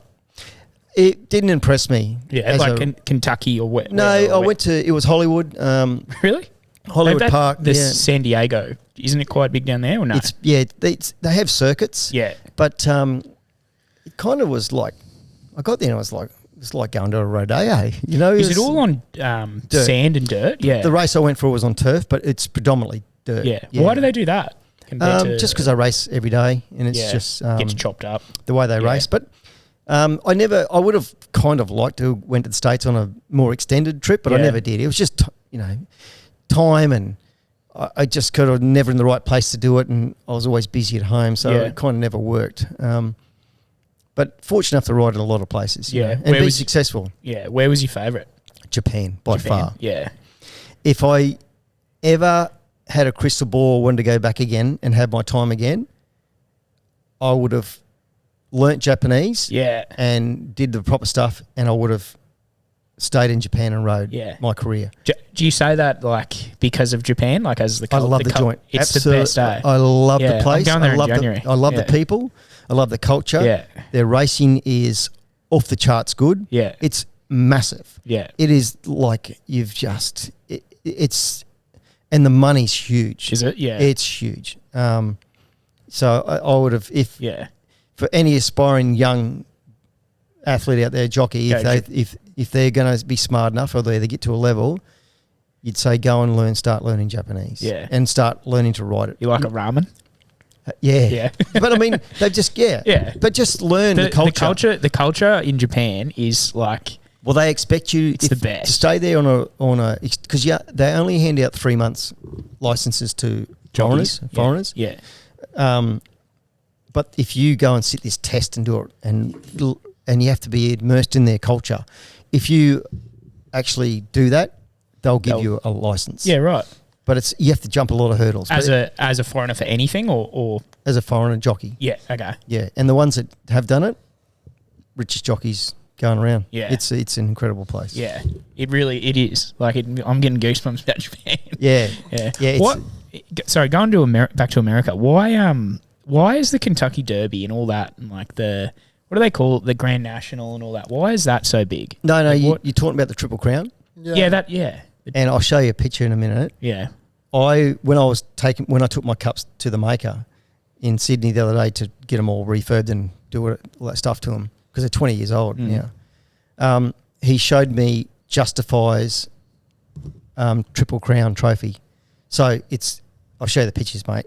This would be one of the rarest trophies in the world. That's the three. That's the three. The three, yeah. I think so. You got the Belmont, the Preakness, and the Kentucky Derby, Yeah. right?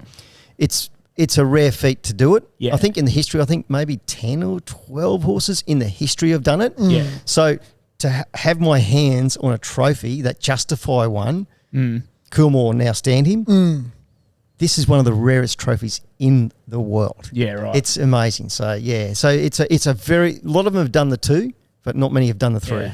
What I find funny with the overseas racing is how different every jockey, like how different each country's jockeys ride the horses. Yeah. Like at Happy Valley, they seem like they just go like the clappers there once they turn the bend. Well, they have to, yeah. Yeah. It's a short straight. Short straight, yeah. And then you've got like, you watch them in like, you know, Ireland and England, and it looks like they're fucking just getting stuck into them for the whole time. Well, they're just different.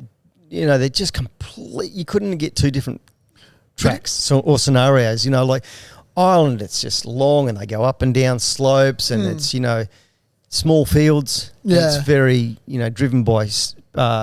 They want to see the best stamina horse win. You know what I mean? Yeah. Because that's how we're Happy Valley. It's just speed. You go downhill on like a velodrome and you hit the corner and the horses, you're nearly riding like you're on a 500cc bike. You're fucking leaning into the corner. You do. You lean into the corner because you're going so fast into a corner.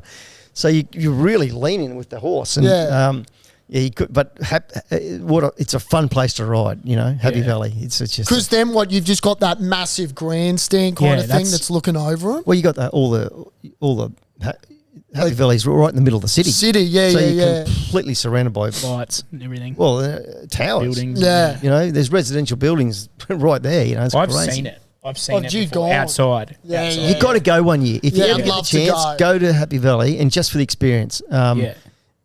It'll to be there and look up and see what you're surrounded by. Yeah. It's wild. Is that your favourite? I don't know if you he said Japan. It's Japan. Yeah. Japan was incredible. Really? Yeah, the culture. just to live there and just to be immersed in their culture. It's I don't know, there's something about it that's just I don't know. It's just an easy. The food, the culture, the people, It was good. The sights, it's just. I'd go there just on Sorry, the food. I was the food's slashing. amazing. Yeah. What's the worst protest you've ever seen or been a part of? Was there ever a protest where you were like, "This is a fucking joke"? Yeah, Swas here down the straight. It was a group 1 race, group 2, I think it might have been. Mm. I won the race by a panel, and got it taken off me, and it was the worst decision in the history of protests. Fuck, what a blow up. What, do you know why it got taken off you? Was it? Yeah, well, Darren Gauchi won it off me, and he was the pin-up boy. Yeah. And I was the Sydney boy who come in there, and I walked into the stewards room and said, basically, this is a joke. Why are you wasting my I time? did. I said, what are you doing? This is a joke. And then they upheld it. It's like, it was almost like the steward said, oh, fuck, give me a fuck you moment. Yeah. But they robbed the punters. Yeah. My horse come out 5 days later and the same field beat them by 5. You're like, it just, it was a piss take. Shareholder question. Yeah. What was Bart Cummins like as a trainer and could he compare to Gay? Different people. Yeah. So they're very hard to compare. Bart was a genius, like an absolute genius. To be in his presence, you knew that he's a genius, right? He's the way when he spoke and the way he did things. He had always those one-liners. Could be very serious, you know. But like, he's seen things different. And Gay's like similar. They have the similar sort of traits, but they're completely different people. You know, Gay's just this full-on fucking. Yeah. She's just a whole thing, right? Yeah. And she's another one. I have so much. We love each other. I love her. That's your most successful trainer. Well, she took me under her wing, and she, you know, I can say this with a, you know, very openly. I just love the woman. You know, she's just amazing. She's got this incredible, infectious work ethic that you just, when you're around, you just get swept up with her. You know, it's just amazing. She's without a doubt, she is the biggest name in our sport. Yeah. She changed our sport. What about Tommy Waterhouse? Yeah, he's another one. He's incredibly intelligent. Yeah. In a, you know, when you meet those people when they're kind of on the spectrum. It's because they're just smart. They're so, Yeah. but you know what? And they're so, how can I put it? They're smart, but they're so confident. Yeah. In what they're doing.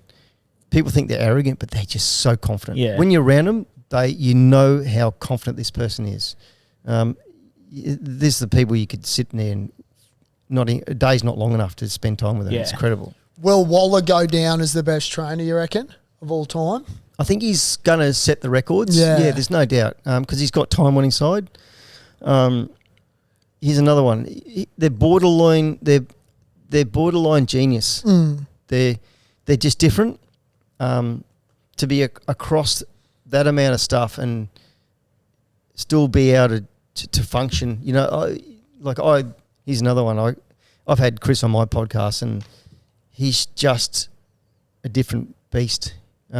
But they have to be. Yeah. They have to be. To go to that level, people don't understand the commitment and the amount of time and effort that you have to put into this to be that good. Yeah. You know what I mean? It's either all chips in or you do your 80% and you're not as good. Yeah. You know, it's just different. I don't know. Well, to think that out of New Zealand, they could potentially end up having Waller and J-Mac. Well, J-Mac is the world's best jockey. He's just got voted again. But he'll end up having them like he hasn't beaten Damien Oliver with most Group 1s Not yet, but he will. He'll smash it. But he will, yeah. He'll smash it. And then Waller will end up.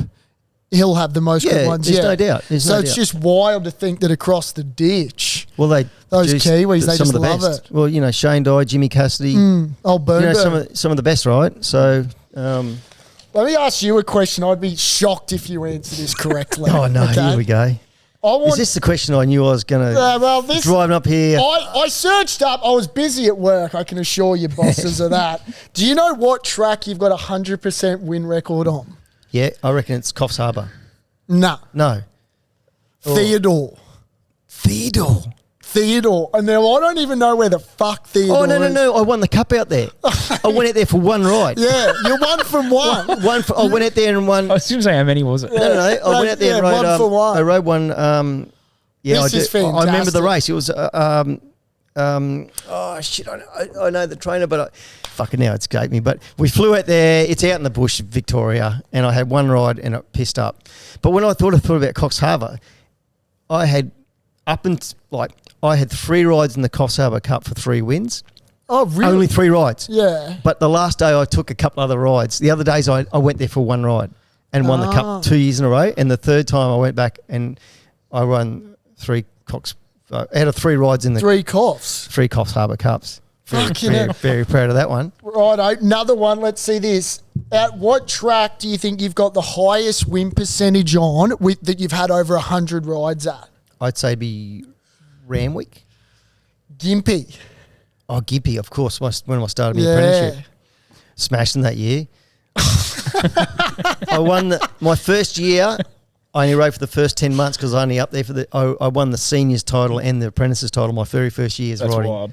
Wild. Fucking Gympie. I fucking had them shitting themselves up there. I was this new kid just wanted to win on everything. Were you aggressive back then? Mate. Blinkers on. Yeah. But just... Yeah. But I kind of already knew that I was pretty good at this job as a 16-year-old, 15-year-old kid. Yeah. I just kind of knew I was good. Yeah. I just knew, you know. Yeah. I mean, I've been riding horse since I was 4. Yeah. And went through all that stuff, you know. So on a horse, I was more capable on a horse than walking, basically. Did you always want to be a jockey? No, I didn't. Had no idea. Just happened to be. How did it begin? Was, okay. I was bought Caboolture kid, summer break, or not summer break, it was halfway through the year. I went to my grandmother's property for the 2 weeks break and at Gympie because we used to go up there and spend time with grandmother and that. And my grandfather was a hobby trainer, had a few horses. But anyway, this particular day, my grandmother said, "You want to come to the races?" Because she loved to bet. She'd love to go to the races. And I said, yeah, 100% grandma. So it was just her and I. We went to the races. We drove into the Gympie race course. And where she parked was down near the stockyard at the top of the straight. Yeah. As it was, a race was being run. So I've jumped out of the car and I ran to the outside fence. And if you've ever stood ground level, when 10 horses are basically, you can touch them, like the ground, you feel the ground. Oh, mate, you feel the ground move. The noise is unbelievable, and it just went past me like that, and I went, what the fuck did I just see? Yeah. Like I was then, that moment I said, I'm doing this. Yeah. I went back to school. So that was Saturday, halfway through grade 10. I went back to school on Monday. So that was the end of the holidays. Told my teachers I was quitting school. I went home, told my mum I'd quit school. I said, I need to be back at Gympie. So it was a week turnaround. I was back at Gympie with my grandmother, meeting my boss to be an apprentice. Wow. What? Can you fucking believe that's how quickly it happened? Because I said, I'm doing this. Yeah. That's what. So it chose me. Yeah. I remember, How weird. I remember Yeah, that's wild. Wild, I mate. went out to McKinley. Do you know where McKinley is? No. Middle of Queensland, like west, very far west. Near Roma out there? Past Roma. I was way at Roma past the other week. Like way past Roma. And it's a dirt track. And we got to go out on this ute. They took us out to the gates. And I remember, like, the start of it and the jump was like, I just remember the noise of that and like you feel the ground sort of shake. Oh, like, yeah. it's crazy. It crazy is amazing. Yeah. If we're having a punt at Gympie, do you want to be on speed there for the punters? Or It's sand track, yeah. Yeah. I used to love it. I mean, I was a 15 half-year-old, 16, rising 16-year-old kid. You know, you're just completely fearless, right? You just and just want to go fast. I mean, you know, that's all I want to do is go fast on horses. And, you know, it's funny. I look back in those times with the most fondest memories, you know, because it was just fun. I was just having a ball. If we're having, so do you reckon if you're any sand or synthetic track, it's better to be on speed? Yeah, there's an art For to the riding. punters? It's either, be on speed, but you've got to be close enough up the horse's bum in front of you that the kickback basically hits your horse in the chest, doesn't get up in their face. So you ride this really fine line where you ride so close to their heels. It's a quite a little dance that you're doing, you know, so you're not getting that full kickback. Because if you drop off that mark, you're getting the full kickback, and a lot of horses just won't respond. Yeah. Would you know, some like fucking throwing dirt in your face fucking when you're shit trying to run a house. race, fuck off, you know. Right. Any other, little tricks or tips you can give punters for any other tracks if you're having a bet anywhere? Well, you know what? You can do the stats, and most races that are run and won throughout Australia, the first 4 around the home turn, like, are basically the ones that are in the race. You know, the stats are pretty big. 70% of, I think, odds on horses get beat. Like, so don't back odds on. Fuck. Like, your return on investment on odds on is pitiful. You know what I mean? Like, why would you go and back a $1.60 horse? Yeah. Like, you got the outlay's too big for a small, you know, Return. Yeah. return. And 70%, I think, I'm pretty confident when you say that, when I say 70% of them get beat. Yeah. So, like, fuck, what would you do it? So, you know what I mean? So you don't fall into that. The good punters, the people I know who have punted for a living and are still doing it are the guys that they go for value. Like, they'll have their own little market and they'll see a horse that they've framed or whatever they do. They say it's 3-1 and it's 6-1. They're the horses you're back. Because you don't have to always get that one right because, you know, you're backing overs, essentially. I think the best advice for punters is be patient. You can't bet every race and you can't back favourites to win. You know what I mean? You're going to do your ass all the time, you know, so... He's pretty good. He just doesn't give his tips to the shareholders. Well, I mean, you've got to be patient. Yeah. And, you know, if you look at your form the night before, whatever you're doing, and say, I really like 3, stick to the 3. And with your winnings, go, fuck, I've had a great day. I actually went to the races to win money and I won money. That's it. Don't reinvest. Like, keep your money and keep your powder dry and then do the same thing the next week. You mightn't win next week, but you haven't done something. You just got to be smart about it, you know. Is that why Waterhouse trains all their horses to be on speed, or what's the go there? No, they 100%. Because Tommy, Robbie says he knows all the stats. He knows it all. Notoriously, horses that are on speed are generally in the finish. 1, 2, 3. 1, 2, 3. They're going to. That's why people love to back gaze horses because they're going to give you a sight. Generally, right? Yeah, right. We got to touch on the Broncos. Oh, fuck! Here we go. My Broncos. You know, I'm a member of the 13. What's that? Well, they've got a club. It's called the 13. Yeah. You're a member. So I've got 7. I've got Alf's jersey. So me and Pat Rafter. So the couple of great Queenslanders are in the 13. So to watch what's happened is fucking nearly want to throw my jersey away. Not happy. What about Ben Hunt signing on a positive note? Are we positive about Benny Hunt? Yeah, for sure. I think he'll bring something for sure. You know what? We just need our captain to be fit for a year. Yeah, because they're talking about Carrigan taking over this year. Okay. I don't think he will. No, but I've heard that a few times. People have been saying that he could step in, but I wouldn't. Like, I mean, no, he's our leader, mate. Yeah, he's an inspirational leader too. Yeah. So. What did you mean you were going to throw your jersey away? The Kevy situation? Well, because Kevy's a friend of mine. Yeah, and he's invested his life more than I was going to say 2/3 of his life. Yeah, to that. And I understand things change, and I don't know. Like it'll be remain to be seen, but I just don't know the way it was done. Yeah, really awful, fucking hurt. Yeah. Like fuck that. Yeah, you know, like there's ways to do things, and there's. I mean, listen, I'm not talking because I know all the ins and outs, but I just know Kevy, and it hurt him. Yeah, it's hurt him because of the way it was done. Well, you know, especially as well because of Alf, and he's sort of said about it to me and others and stuff. It's like, the ins and outs. You're right. The ins. You got to respect the people who built that franchise. Yeah, like Alf, Kevy, the Walters boys. Yeah, they've been there from the start. They built that franchise. Yeah, fuck me. They won premierships for them. Wouldn't be the club it is. You now. respect those people. Yeah. Okay, if you say his tenure as coach is over, I think there could have been a better way to do it. I believe. Because you got us coming top 4, top 8. Obviously, we'd like to win it all. I know. I don't know. Laurie Daly, New South Wales. The boys have got to play for that fucking badge that's on their jersey, mate. I always went through that era when I was always in the rooms with the boys before they went out. You know, in that era, that jersey when they put that on, it was like putting on a suit of armor. Yeah, they put that on and it fucking meant something. You could see them. The Broncos, that meant something to them. Apart from Alf, who's the craziest you partied with? Oh, Jesus.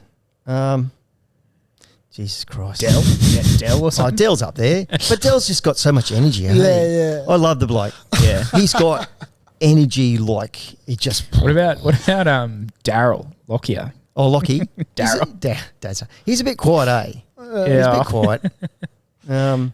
We've heard some stories. He's a good boy. What is there anyone who you've rode horses for that have fucking out of that lot? Like have you Alan? He had shares in racehorses that I've ridden for. Yeah, absolutely. We've had some funny days. Yeah, we've had some funny days. Some not so good and some good, but they're all funny, you know. Yeah. But, Alan's he owns shares in horses, and one day he rang me up and I'm flying. I'm airborne in Sydney. And he said, mate, would you come up to Ipswich and ride one for me on a Wednesday? I said, fuck yeah. So, I didn't ride it in Randwick or Canterbury or wherever that day. So G-Boss comes up to ride one at Ipswich. Can you imagine? Does everyone just back the truck? It's $1.40 now.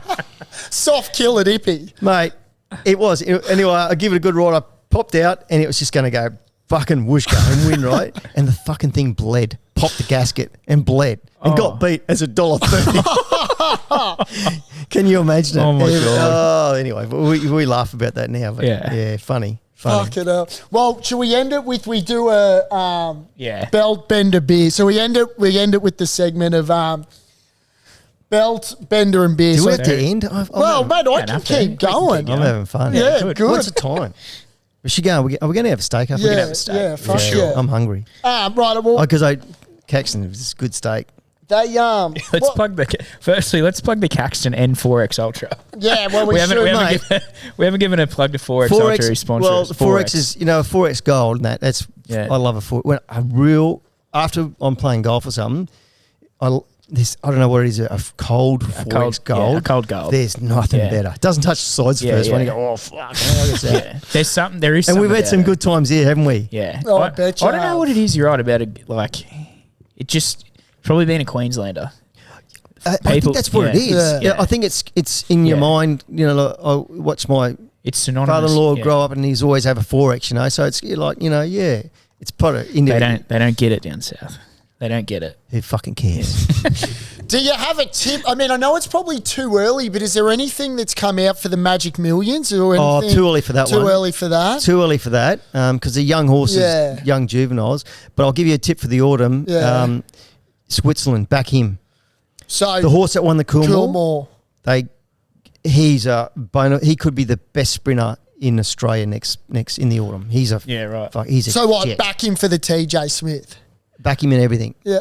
Honestly, I think he's a bona fide superstar. Yeah. They got it wrong with him early part of the prep. They fucked it up, and then and Chris, to his credit, he said, "Oh my God, got it wrong," and then they rejigged him, and he got him to win. He won at Rose Hill, and then they took him down for the Coolmore, and then you've seen how good he was. He's a proper horse, And he's still got his gonads, eh? They haven't gelded him. No, he's worth a fortune. Yeah. So, but he's a proper. I honestly think he'll be the best sprinter in Australia. So they're coming not through. They're not going to. They're going to keep him running. He's not going to go to stud. He'll run through the autumn and probably another spring. Yeah, he'll run through the autumn, and then he'll probably get ready for the Everest as a spring 4-year-old colt. I'd say. Yeah. Can we? For anyone that doesn't know the ultimate gear change, why do they call it the ultimate gear change? Or is it all just a bit of a fucking? No. Because colts, you get some colts who are just out there to have fun. Like they're not serious, right? Yeah. But they've got so much potential and ability. I should have been gelded myself years ago. How good would I have been? Would have had a lot less fun, but I would have been all right. We all could have been gelded one way or can another. you imagine? I would have got into a few situations I got myself into. Oh, mate. But you're right. Because what happens, they become racehorses because they forget about all that bullshit. Yeah. It is, they just go like that. Or also, the other one that you'll see in the form guides, like Blinker's first time. Yeah. It's another thing. It focuses them up because what happens, they're provincial. What do I say? Provincial. Oh, fuck. He's Anyway, gelded all right. peripheral vision. Yeah. It focuses them up because they're not looking anywhere else. They're looking actually what's in front of them. Yeah. And it focuses them up on their job. Peripheral. Fuck that. No. Hey, mate, I can't He pronounce can't- for shit, but he's a Bossy, shocker. mate, you are making me Peripheral look like a vision. scholar at the moment. Well, that's a good one. A good question. What's a race you couldn't believe that you'd lost? Like, is there one that you thought, Melbourne Cups Champagne.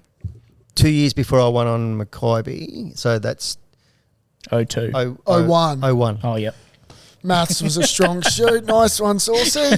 01, I think 01 or 2000 it was. So I'm living and working in Hong Kong Yeah. and got the call up to come back to ride Champagne in the Melbourne Cup. She had 51 kilos. Anyway, I give her a great ride, presented and kicked to win. And about, I'd say 100 metres before the line, I felt her start to shorten stride. And what she was actually breaking down, like she was going sore. And 50 metres, and I'm still in front and still like surging to win. And then I felt I went, oh, fuck. And then 50 metres out, Jezebel just kept whacking away. Chrissy Munster, little fucker. Yeah. On Jezebel, just kept, and I slowed. She just kept whacking away. And no one to this day hardly knows that Champagne actually went it wrong that day. She'd never raced again. She broke down. That would, honestly, I couldn't believe I got beat. Yeah. I had the Melbourne Cup in my hand, and all of a sudden it fucking wasn't there again, So that one hurt. That one hurt. Well, you ended up all right. Now you got through. Well, but you don't get these opportunities too often. that's I thought that true. was my opportunity. I might never win one. At that point, I'm thinking, fuck. Yeah. I thought you were close to winning another one on a Melbourne Cup, but My record in the Melbourne Cup is unbelievable. Yeah. I've had, I think, 16 rides in it. Finished top 5 on 11 or 12 occasions. Surely that'd be the best ever. It's unbelievable. Yeah. My record in the race. It's just itself. What do you put that down to? I just being loved it. fucking good at it. No, but no, I just love that race. But I just never. If you went back and I can honestly tell you, boys, if you went back and look at every one of my rides in the Melbourne Cup, fucking unbelievable. I just rode that race every time. So good. I'm so proud of every one of my rides. It's like who says it? Tiger Woods at the Masters. He says something like, because he'd done it so many times in the course, he knew how to play the course safely, and he would, like if he'd go, I could hit it in that spot, he'd know the ball would, like his next shot, whatever. Yes. He just knew how to pins and what.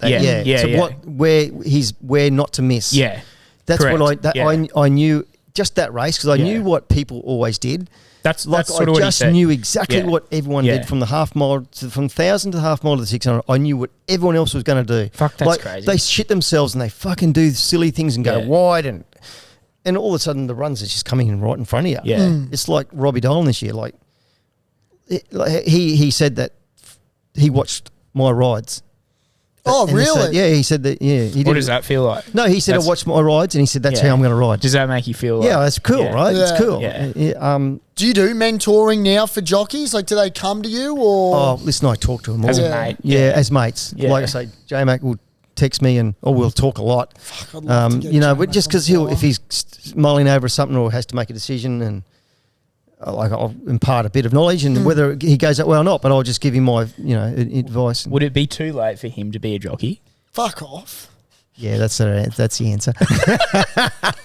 Mate, me on a horse, holy Tamora, it would be ugly. The horse would be going, oh, fuck it, they've got a firecracker on top of me.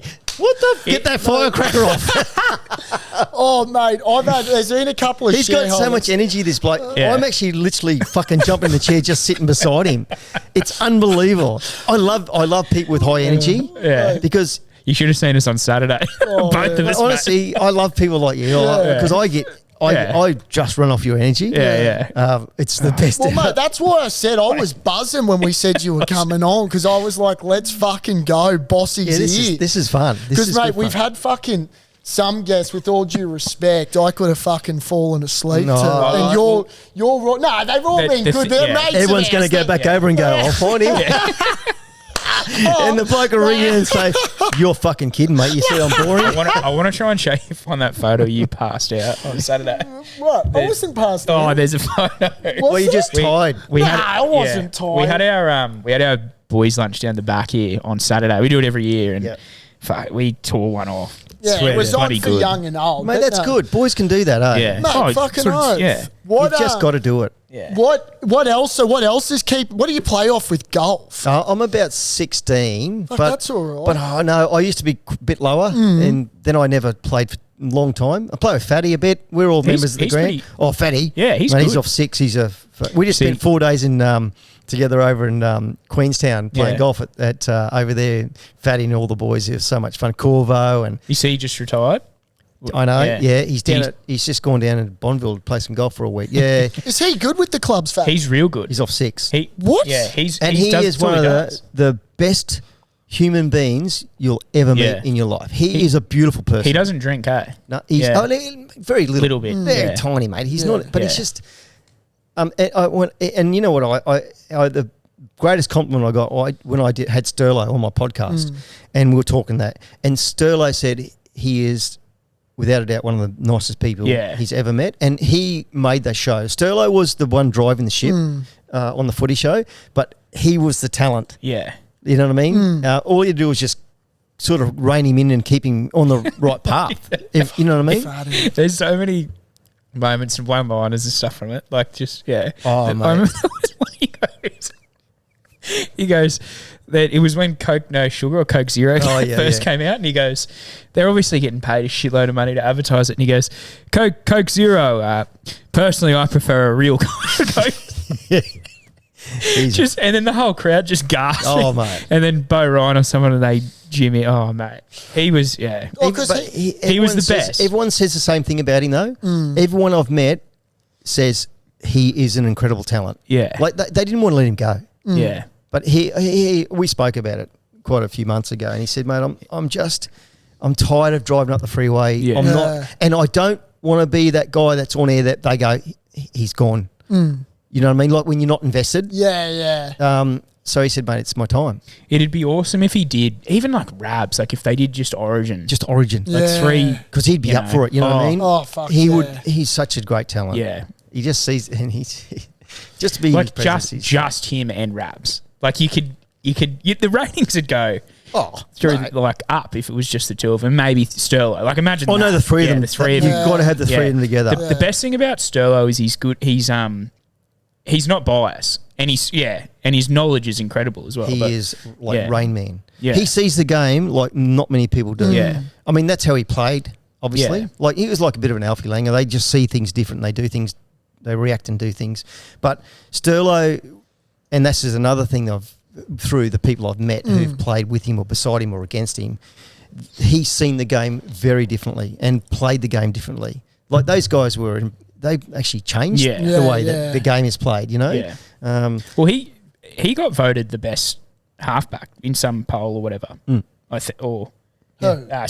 Yeah. Like, yeah. I mean, Well, there was talk he could have been an immortal. He will be. He will be. How he's not. The way that yeah. But it's all, you know, the way it's all Wait, been were you done. talking Alf or? No, I was talking Sterlo, yeah. Well, both of them should be. Like, Yeah, they will be. yeah. Yeah. But I mean, they just wait their turn, right? Yeah. You know.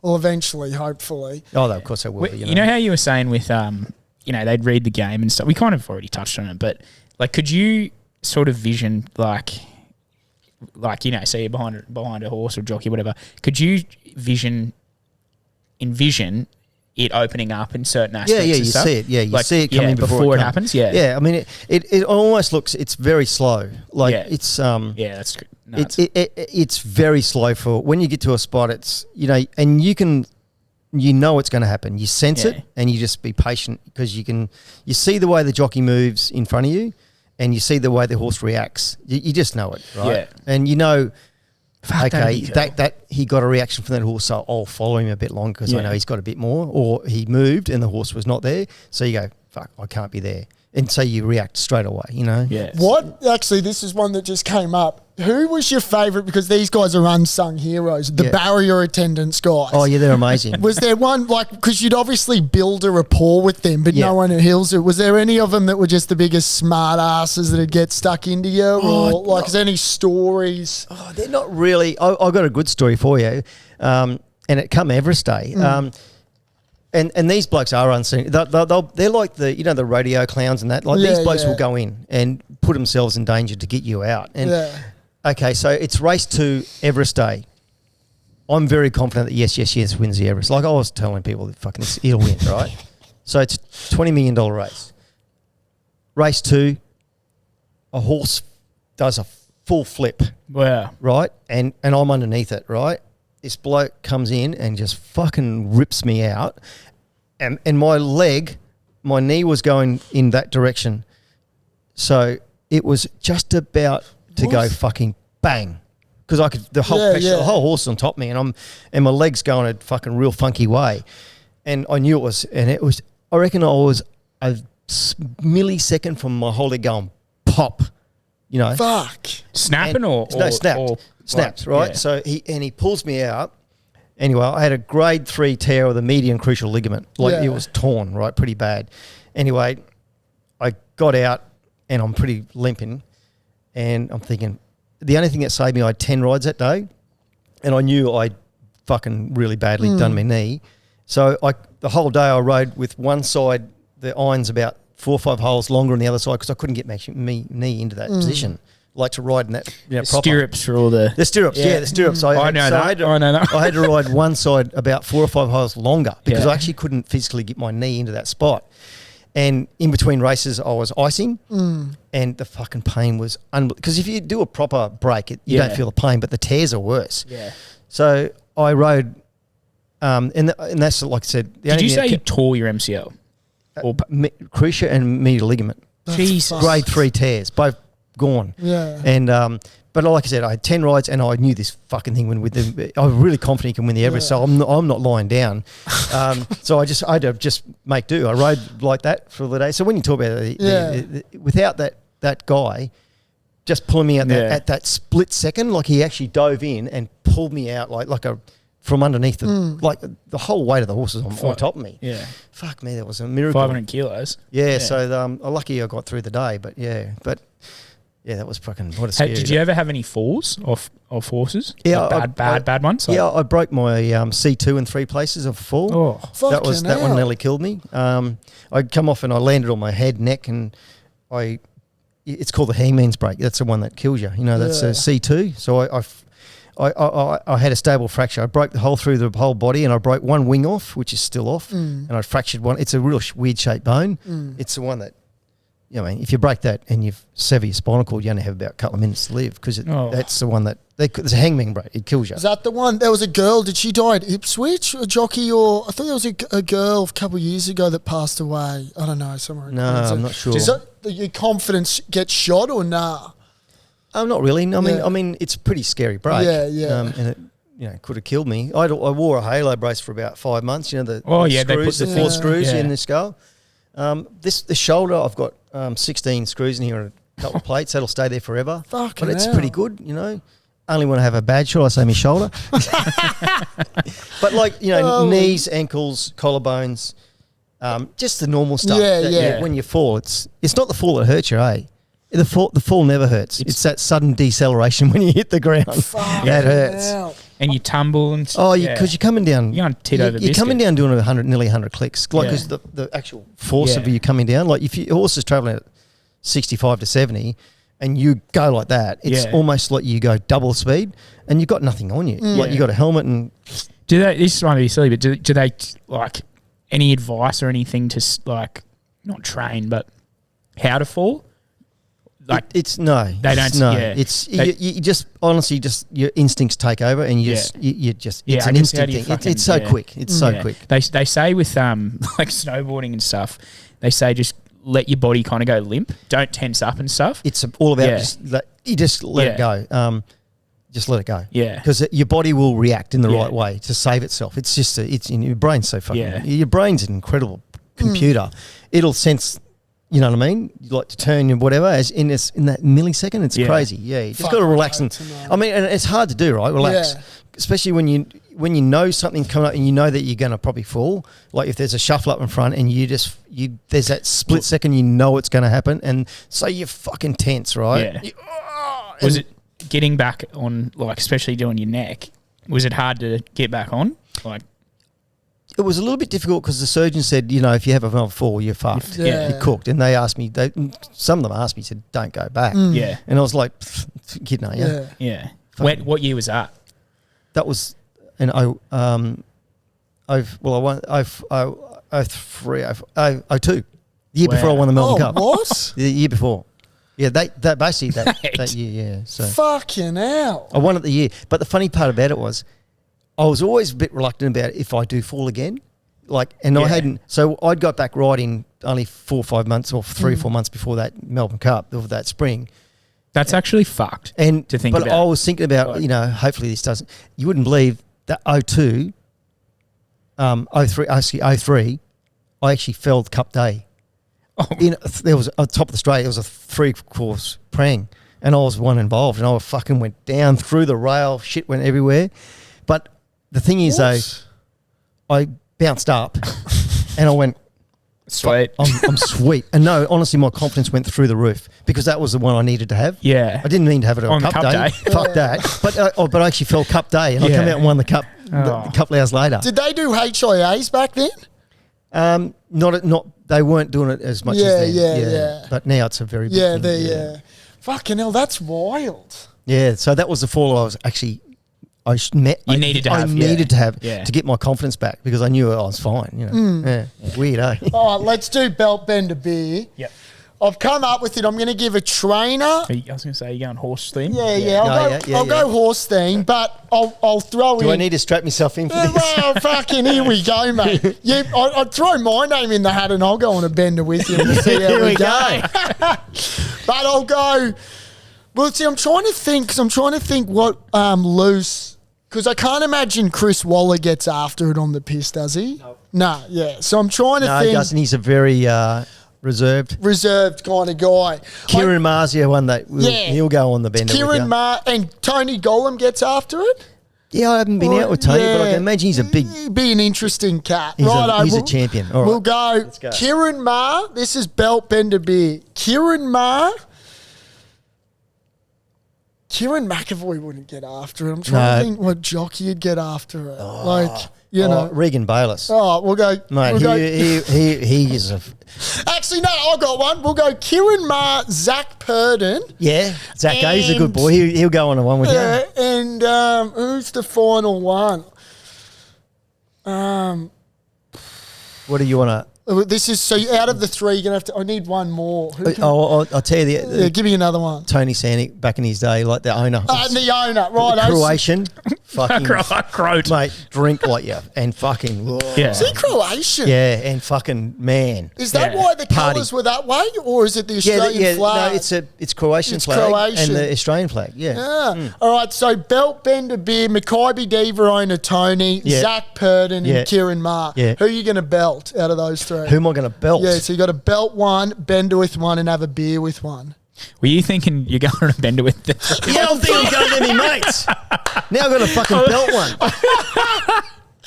No, you got to belt. So I've got to belt one because he'll be able to cop it on the chin Yeah. and get up. So I'll belt Kieran Marr. Yeah, nice. Because I'll put one on his chin and he'll go, get on you. Is that all you got, you little fucker? And one will come straight back. So I'll belt him. Yeah. Who will you have a beer with out of Tony and Zachy Purden? Well, I love Zach. He's one of my great mates. So I'd love to sit down and have a beer with him. Yeah. He's champion bloke. I'm so proud of what he's done Yeah. for his career. So I'd just have a beer with him and just tell him that I'm very proud of him. Yeah, That'd be cool. nice. And you're going to get on the bend with Oh, Tony. mate. Well, I've which been, you probably So I know what's involved. It goes for a week. Is Tony still owning horses? Yeah, he still owns a few Yeah. horses. He's got a big farm. He's a good man. Oh, that's great. Bossy, that's Mate, fantastic. they need to make a movie of your life, I think. Yeah. Is there anything in the works? Is there a Maybe a Netflix series? doco. Or? You know, if they Yeah, it were wouldn't to fit make in a fucking I movie. wrote a book and you'll find it in all very good. Where you find it is in gimmicks? No. You'll Plug find it in it, plug it to the No, shareholders. you'll find it in really good, surgeries and stuff like that. Mm. It's a real good cure for insomniacs. Was it just no good? Nah, it's good. I'm just fucking taking the piss. Nah, seriously. They should has anyone ever approached you about I wrote that? a book but it's Yeah. but not a movie. Fucking hell. A series. shit. We need a docu-series or something. No. That'd be sick. Oh, no, mate, that was fantastic. No, that Thank was you. good.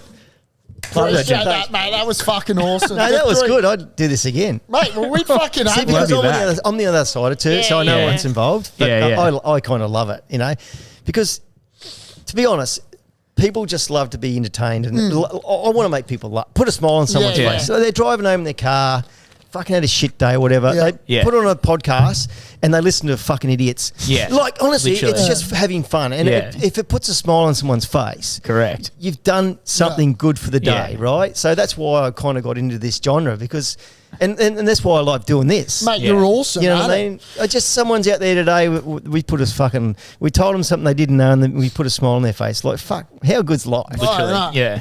They wouldn't have backed a win. Where were they running today? I think they were running at Tamworth and Sapphire Coast. Never clue. We had a few winners actually. Yeah, on the weekend. Nah. Yeah, Did ya? we did. Wait, I don't know what happened to that syndicate money. Nah. We That's- needed Just pissed it up again. You drunk it. You Yeah, drunk it. we needed pickers or whatever, that Godolphin thing in the Sandown Guineas. We won Oh. a few. As soon as it started raining. How good. But anyway, let's wrap it up. Let's wrap it up, mate, boys. Had a ball. Cheers, Where's the mate. Queen Thank of you. Spirit now for That was fucking fantastic. We're glad to just go. Now we need to get a photo. Mate, that was awesome. That was so fucking good. You know what the best part about it? We probably went for an hour and a bit. But it felt